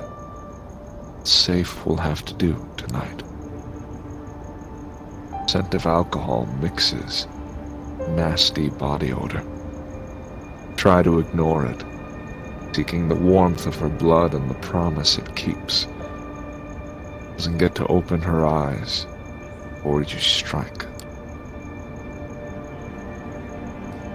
Her exposed neck, struck by melancholy. It's not that you feel guilty about targeting her, though that, too. There's an unexpected surge of empathy. Taste of her blood provokes. She's probably alone in this city. Abandoned by this country's social system. To drift from place to place. Blood is tainted by alcohol. Something else. Sickness. Stop drinking. Woman doesn't wake from her stupor. She lets out a deep sigh, starts snoring loudly. It's when you hear the footsteps. Turn around to see a figure in the shadow of the pavilion.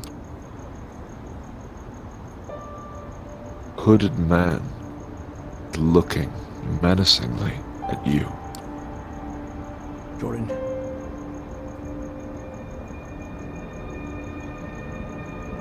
What do you think you were doing? Barging in on my turf like this?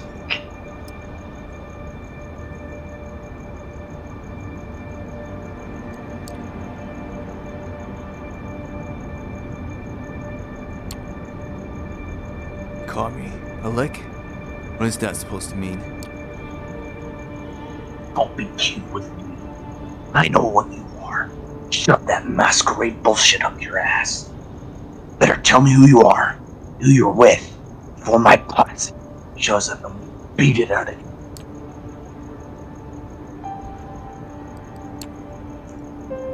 You talk big, but I'm thinking you're just a chump. Wanna prove me wrong?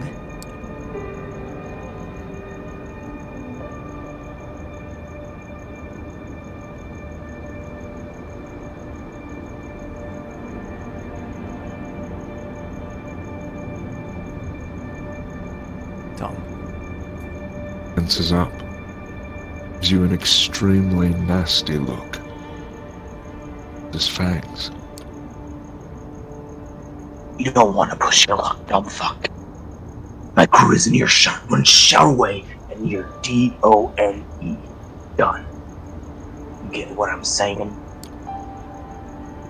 So if you want to dance, let's dance. Once I'm through, I'm gonna hand you over to Callahan, and you're gonna be sorry. I'm gonna finish you off instead.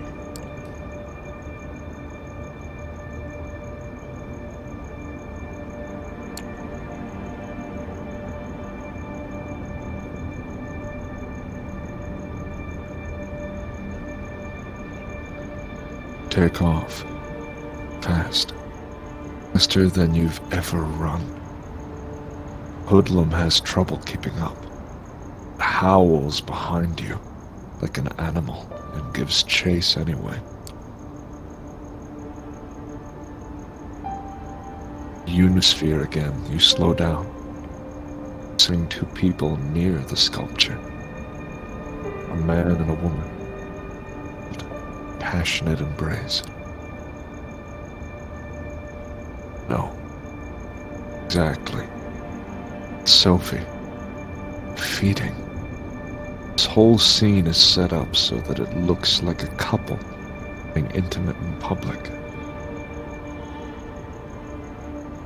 She pulls it off. She's done it 100 times before. Occurs to you.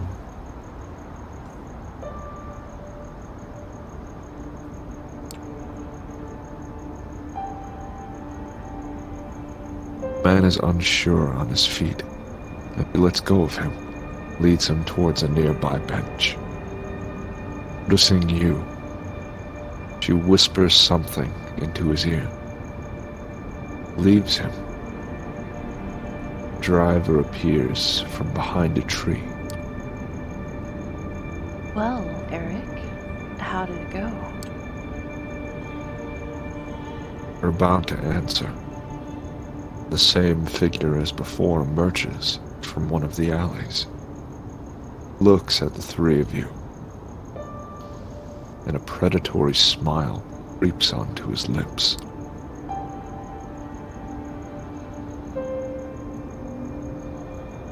You thought you could run away from me, Lick?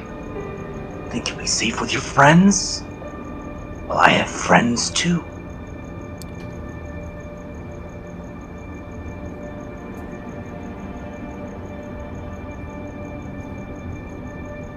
Makes a motion to shout. Two things happen, almost at the same time. First, that feeling of warmth and beauty emanating from Sophie flares up again, entrancing both you and the hooded thug. Shout comes out as weak, confusing squeak.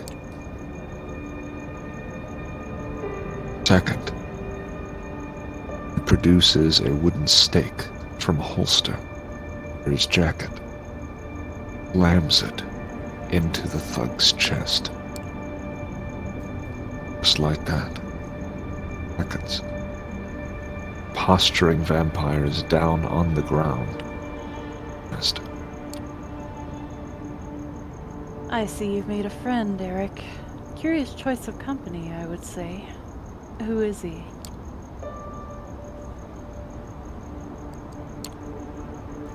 He said something about presenting me to somebody named Callahan. Ever heard of him?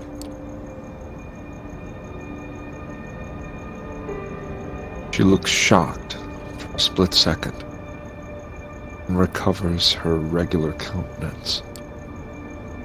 Yes, I have. This hoodlum is Anarch, then? Curious. Corona Park has not been claimed by any kindred last I checked.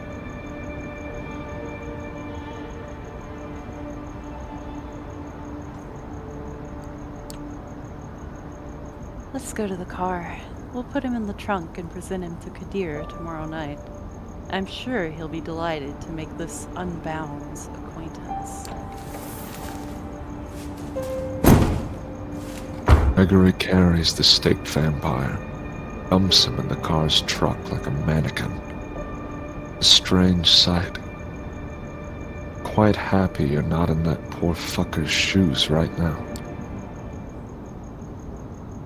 Almost surprising you can get away with just casually throwing a stiff into your car, driving away. Remember that Sophie has been doing this for far longer than you have.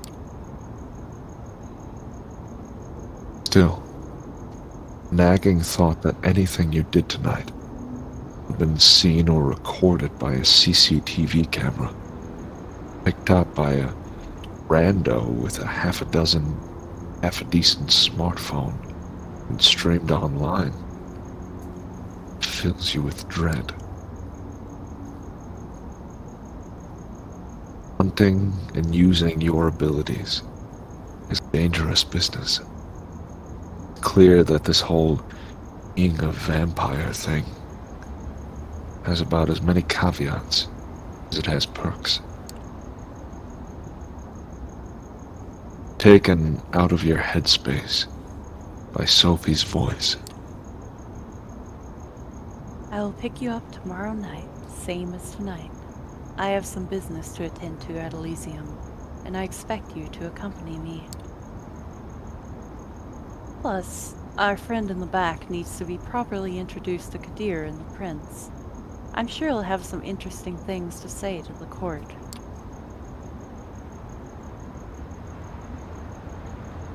Her voice is cold, cruel.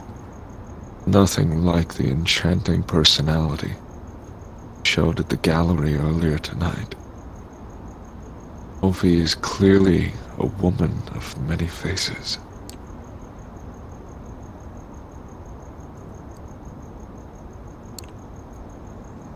Oh yeah, I can imagine he's going to enjoy meeting Qadir. Hope he gives him a good grilling. The guy's an asshole. Qadir will enjoy it too, I'm sure. She pauses, lost in thought for a while. You haven't told me how your hunting went. Getting the hang of it, I hope? We need time to get used to it. It doesn't come naturally. It will, with time. You need to think about it less. Hunting is the one scenario in which you'll do well to trust your instincts. In moderation, of course. She seems distracted. All there. Thoughts drift and the car remains silent. Reach your apartment. We'll pick you up tomorrow evening. Good night. Just like that. But any further courtesy. Sophie leaves. Driven to her apartment by Gregory, with the body in the trunk. Right in the middle of Manhattan. Cross paths with situations like these in the past. Knowingly. What other secrets did you pass on the streets? Left to do but rest. You settle in the back room, lock the door. Moment of hesitation. Then, decision. It's time. Turn the light off. Think back to Julie. How many people in this city know about this vampiric society? Many are willing accomplices in sustaining it. The thing you met in the park. He's not Camarilla. What is he? They're independent vampires. How does that work? Questions. Might begin wondering if there's ever going to be a night you could start crossing them off the list instead of adding to it. Close your eyes. Sink to the now familiar void of nothingness. Greets you with open arms. Like an old friend.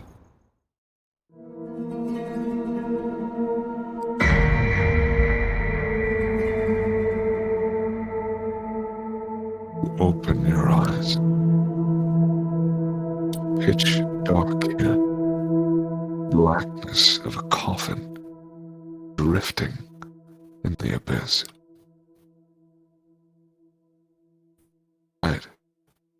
Light. Grasp for the switch, flip it. Familiar cramped room with a steel door and no windows comes into view. You emerge from the bedroom fully awake, just like yesterday. This time, however, Sophie is waiting for you, comfortably seated on the sofa in your living room space. Book in her hand. Melancholy of Resistance. Title sure on brand. Good evening, Eric.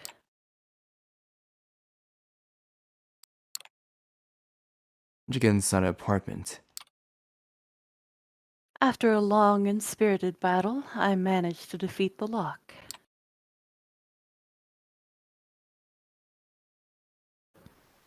He produces a keychain with a faceted emerald at the end, jingles it in the air with a wry smile. It's my apartment, remember? Come, we have an appointment. I received word Elysium would be called again tonight on account of your unruly friend from Corona Park. This should be a great opportunity for you to mingle. He keeps talking to you as you walk downstairs and get in the car. Gregory gives you a slight nod, a small smile, opening the door for Sophie. He starts the car when you take your seat in the back. Most of the Primogen Council is bound to be there, at least those who usually attend. Probably some other important personalities you'd do well to at least learn about.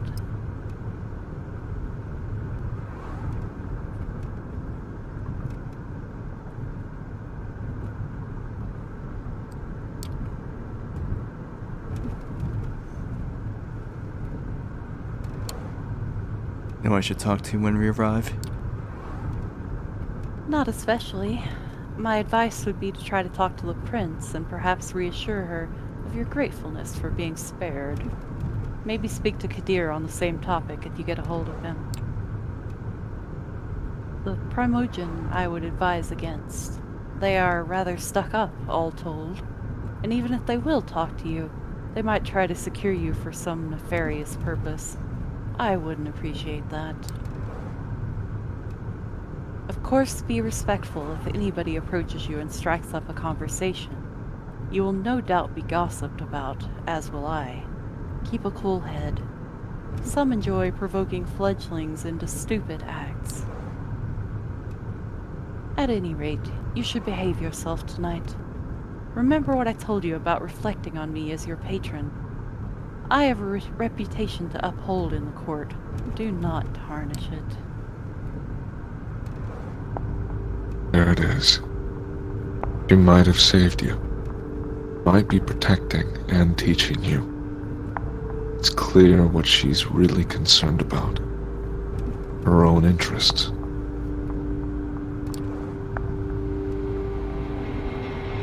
Step into the art hall. Something of a bad memory. Last time you were here, the entire world had been turned upside down. Your existence nearly ended. Tonight, there is very little outward hostility. Yes, Qadir gives you a look. It's definitely intended to remind you of your place, but the prince, in attendance, seems pleased to see you. Welcome, Sophie. Eric? Did I get that right? Good evening to both of you. I understand there is somebody else you wish to present to the court tonight. Yes, Prince. They will be joining us shortly. My assistant is retrieving them presently. This had better be worth the prince's time, Langley. Prince gives Qadir a cold glance. Forgive the sheriff's harshness. He is in a particularly foul mood tonight. Something to do with Eric's begetter eluding his grasp, I believe. Ouch. That must have hurt his ego. Even if his only reply is a crooked smile. Mention of your sire makes you come back to all the talk of skewing societal norms and disillusionment, the status quo you enjoyed back in the club. But you now behaved agreeable. You likely wouldn't be too happy with this whole setup. Court, hierarchy, titles. But hey, she's gone. Probably forever. You ever break out of this will be on your own. Flaring up of whispers in the gallery hall breaks you out of your thoughts. Gregory enters the room. Suit-clad inert vampire still staked in his shoulder. Show's about to start. Sophie's driver is his charge in the middle of the room. Nods respectfully to Qadir. Approaches the vampire. Removes the stake from his chest. Captive's eyes flicker to life. It's looking around in disbelief, like a cornered animal. Backs out on all fours, going in circles until he realizes he's trapped. Qadir steps on the man's chest, pins him to the floor. Why, who do we have here?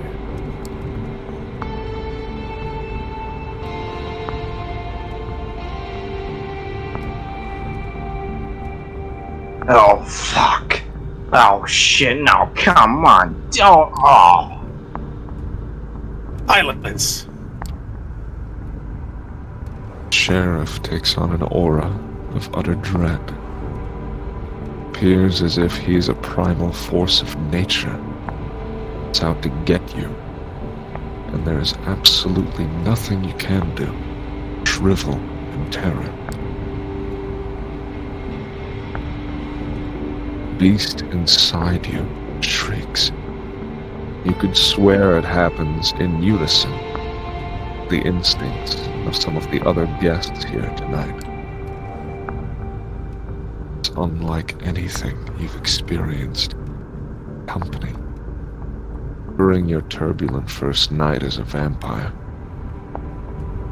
He really did go easy on you, all things considered.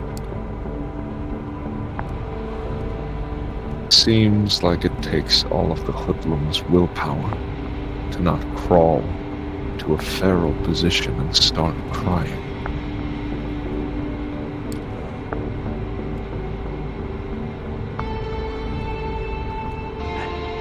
Oh, please. Don't hurt me, man. Don't.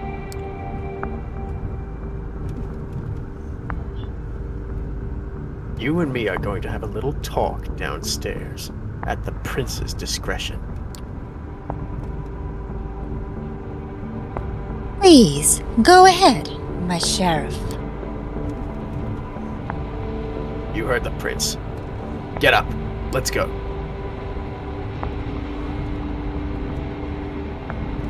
Doesn't wait for a confirmation. Just grabs the man and drags him, kicking and screaming, the room. Conversations start all around you, some whispered, some quite overt. Sophie looks somewhat bored of the whole affair, her eyes wandering from art piece to art piece, clearly finding nothing to her particular liking.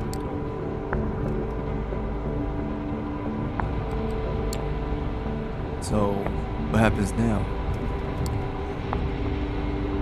It'll be at least some minutes before Qadir gets the information he seeks out of this thug.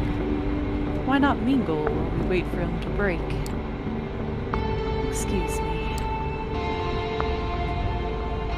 Sophie leaves your side, goes to a corner of the gallery where a group of kindred, some seemingly pretty old-fashioned, gathered. Concierge offers you a drink. Still warm. Smells nice. Just a sip to start you off. Splash over your palate, putting your tongue and the inside of your cheeks. Nourishment. Left to your own devices, have a look around. Prince is currently talking to a dark-skinned woman that you recall seeing her a few nights ago. She has a cold, noble countenance to her. Conversation seems to be casual. A loud, shrill laugh turns your attention. The bespectacled man you saw with Sophie on the night of your judgment. Making the rounds, chatting up different patrons. Feel somebody's eyes on you. Casually dressed, plain-looking man stands alone near a column, watching you. Turns his gaze away sheepishly. He realizes you've noticed.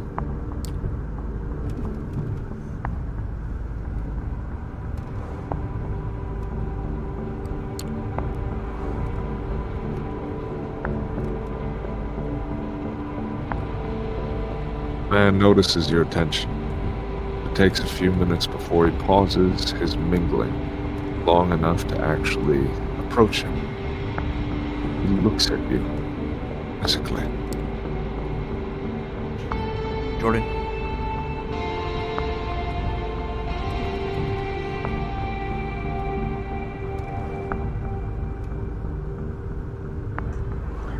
Thomas Arturo. Pardon?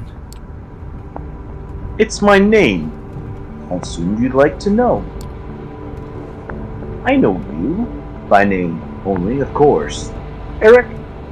Embraced just a few nights ago, huh? Well.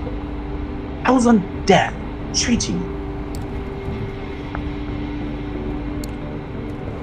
Guess I'm getting used to, for sure. Oh, it sure does. Sure does. Good thing we have an eternity to make the best of it, right?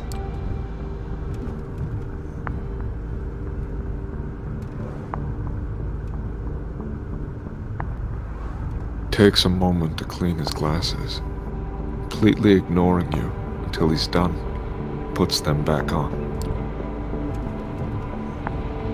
Sorry, got a bit distracted. You know, most of us don't need to wear these, right? I can see just fine without them. But it's a statement. The damn thing's catching specks of dust and other assorted shit. Oh. Never stay clean for long. Sometimes I think they're more trouble than the war. What do you say?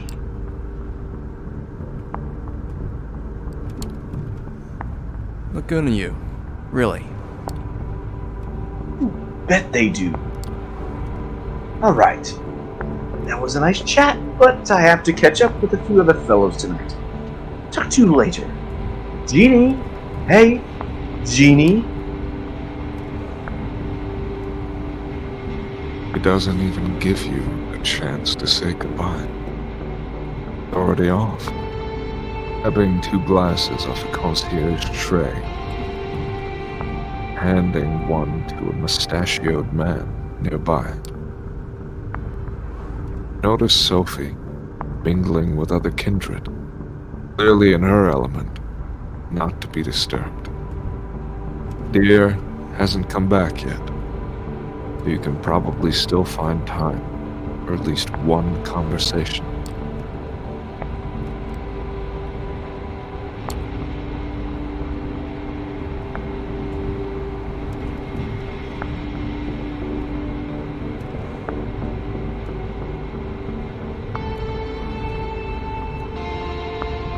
Approach the prince, trying to stay as respectful of her private conversation as possible.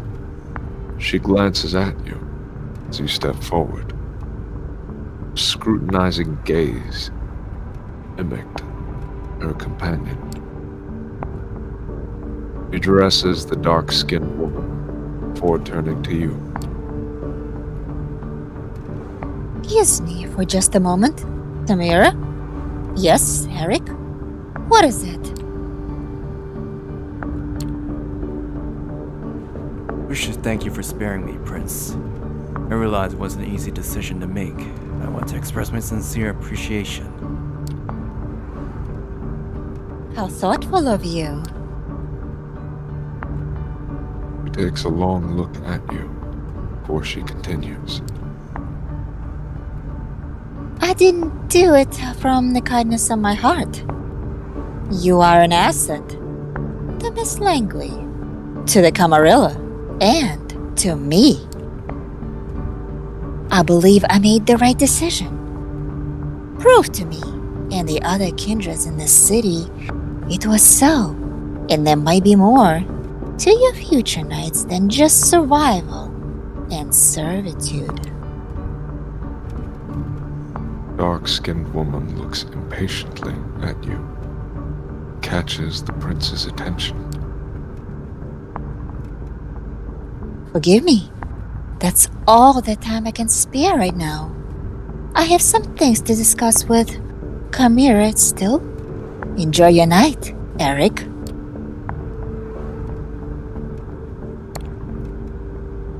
Same to you, Prince Panhard. Prince nods, turns back to the other woman to continue their conversation. Loud exchange near the staircase grabs everybody's attention. Qadir is back. The hoodlum is with him. Sheriff pushes the other vampire inside the room. Vampire that threatened you last night. Mess. Stupid hat, still inexplicably on his head, covering some of his ruined face. Welcome shadow. Barely conscious. Shin is broken, you think. Something protruding there, making the pant leg bulge. One arm seems twisted, a straight angle. Very little blood supply, surprisingly. Clearly a whole lot of hurt. Well, Qadir, did our guest cooperate? Tell the prince your name.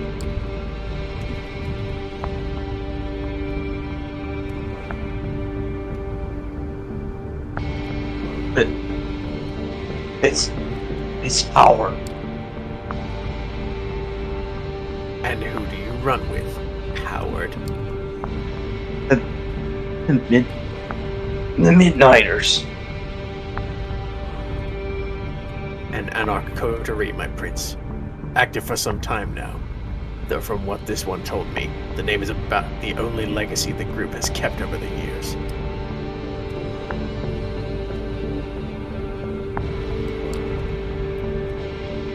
I see. Hey, Prince. I didn't mean it. I didn't know. I didn't. Loud crack, like some of the guests audibly gasp, as Qadir's slap dislocates the man's jaw. The spray of blood creates something, an abstract art piece on the floor.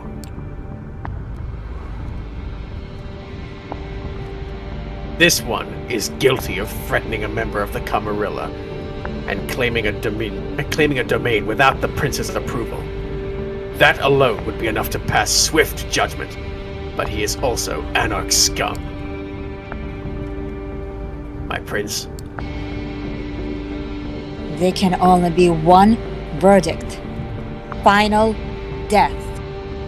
Do your duty, Sheriff.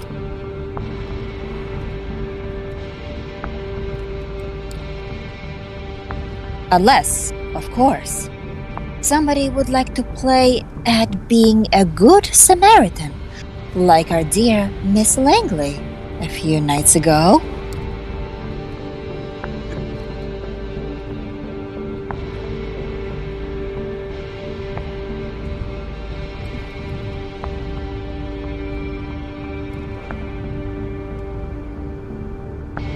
Look the prince serves you, Sophie, is a cruel jest. Sophie takes it gracefully, smiling and slipping her arm under yours. A strange public show of affection. Nobody says anything. A vampire named Howard jumps to his feet and makes for the window.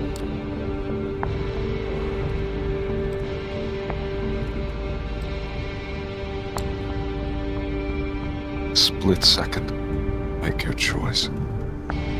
Focusing your blood, you dash forward and grab Howard at the back of his jumpsuit, pulling him away from the window. Expect some resistance.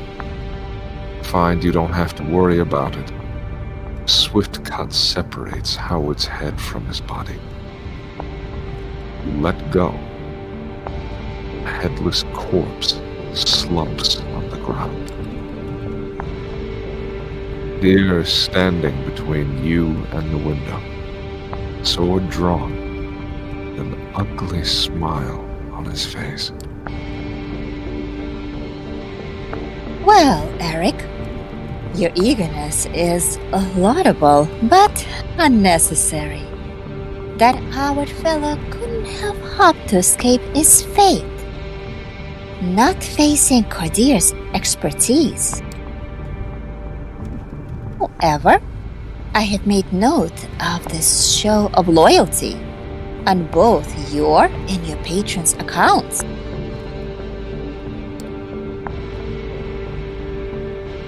I would like to thank Miss Langley for bringing this unarched duck to my and Qadir's attention. I assume all have found the verdict satisfactory?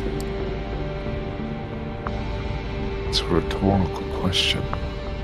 Everyone knows it. And I consider tonight's meeting concluded.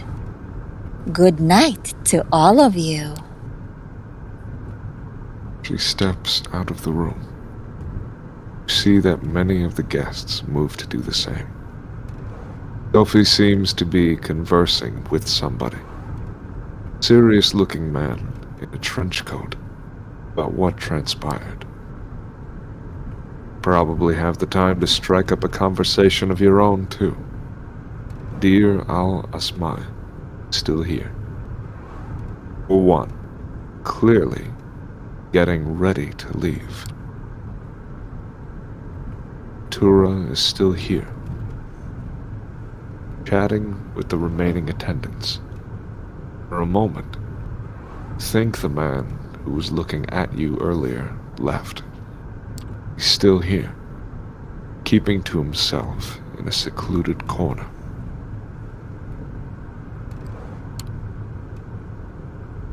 Plain-looking guy from before is clearly uncomfortable here. He's ready to leave. Approach him as he's making his way to the stairs. Good evening, mister.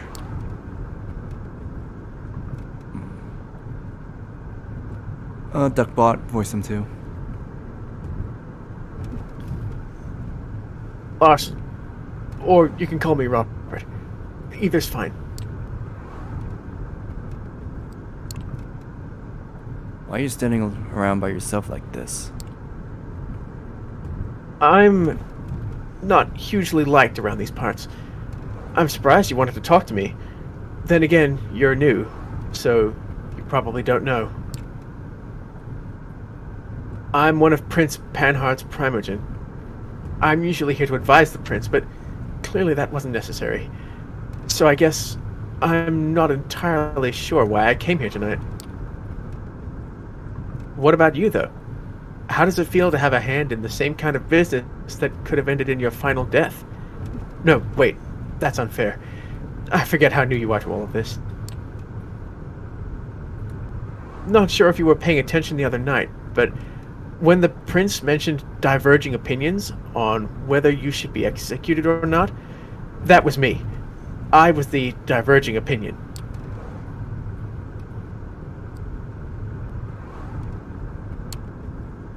I'm grateful, but out of curiosity, what was your reasoning? My reasoning? Just common sense. That you shouldn't be blamed for being assaulted and essentially murdered to boot. But, as Qadir loves to say, the traditions are clear. Listen, I don't want to be rude, and I appreciate you reaching out, but word of advice, stay away from me.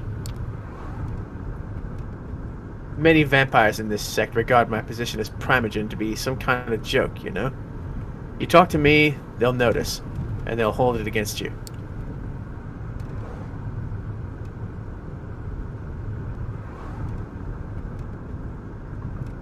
You have a quick look behind you and see that a few of the kindred keep shouting you, shooting you, curious glances. One woman in particular, redhead boasting a fanciful hairstyle, watches you disapprovingly. Some of them already do, I imagine. Listen, I need to go. Enjoy your night and all that. With just a single look, the rest of the thinning crowd leaves the gallery. Right about when Sophie also ends her conversation, walks over to you. Interesting evening, wasn't it? Come, Gregory's waiting downstairs. She seems preoccupied with something, not in a talkative mood. It was an awkward ride back to the city. It's time to arrive at another building, just 2 streets across from your apartment. It brings you upstairs. through a very nice lobby, a luxurious-looking hall, to her domain. Please, have a seat. I'll be right with you. Take in your surroundings. The apartment is like a gallery, old-school smoking room you've seen in some period piece once.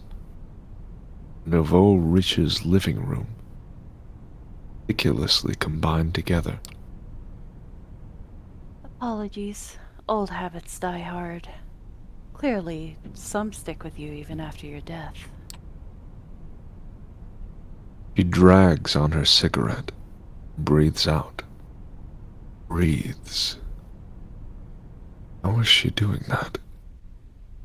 Can you do that? Oh, yes.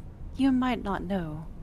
It takes some practice, but you can keep smoking if you'd like. Other things, too. Experiment. You might surprise yourself. But I didn't bring you here to show off. This is where I rest these nights. That door in the back? The bedroom. Similar to yours. I have servants and bodyguards in addition, of course. I brought you here because I need you to trust me. When I told you before that I needed your best behavior to uphold my good standing with the court, I meant it. But that's not the whole story. I have your interest in mind, too. That's why I've given you your own haven. Why I'm trying to teach you how to navigate this new reality. But you need to trust me, or else this won't work. You can come here whenever you feel like asking me something. When you're in trouble, too, though I hope that won't happen often. I would ask you to come here when you wake up tomorrow. I'll have something to discuss with you. Okay. I'll come over first thing tomorrow night. I appreciate that. Silence again. There is definitely something on Sophie's mind tonight. She doesn't seem eager to share it with you just yet. I'm leaving for another visit. Come downstairs with me. We'll give you a lift. Quick trip. Promise that you'll show up tomorrow. Some polite goodbyes later. Open the door to your haven. Gather your thoughts.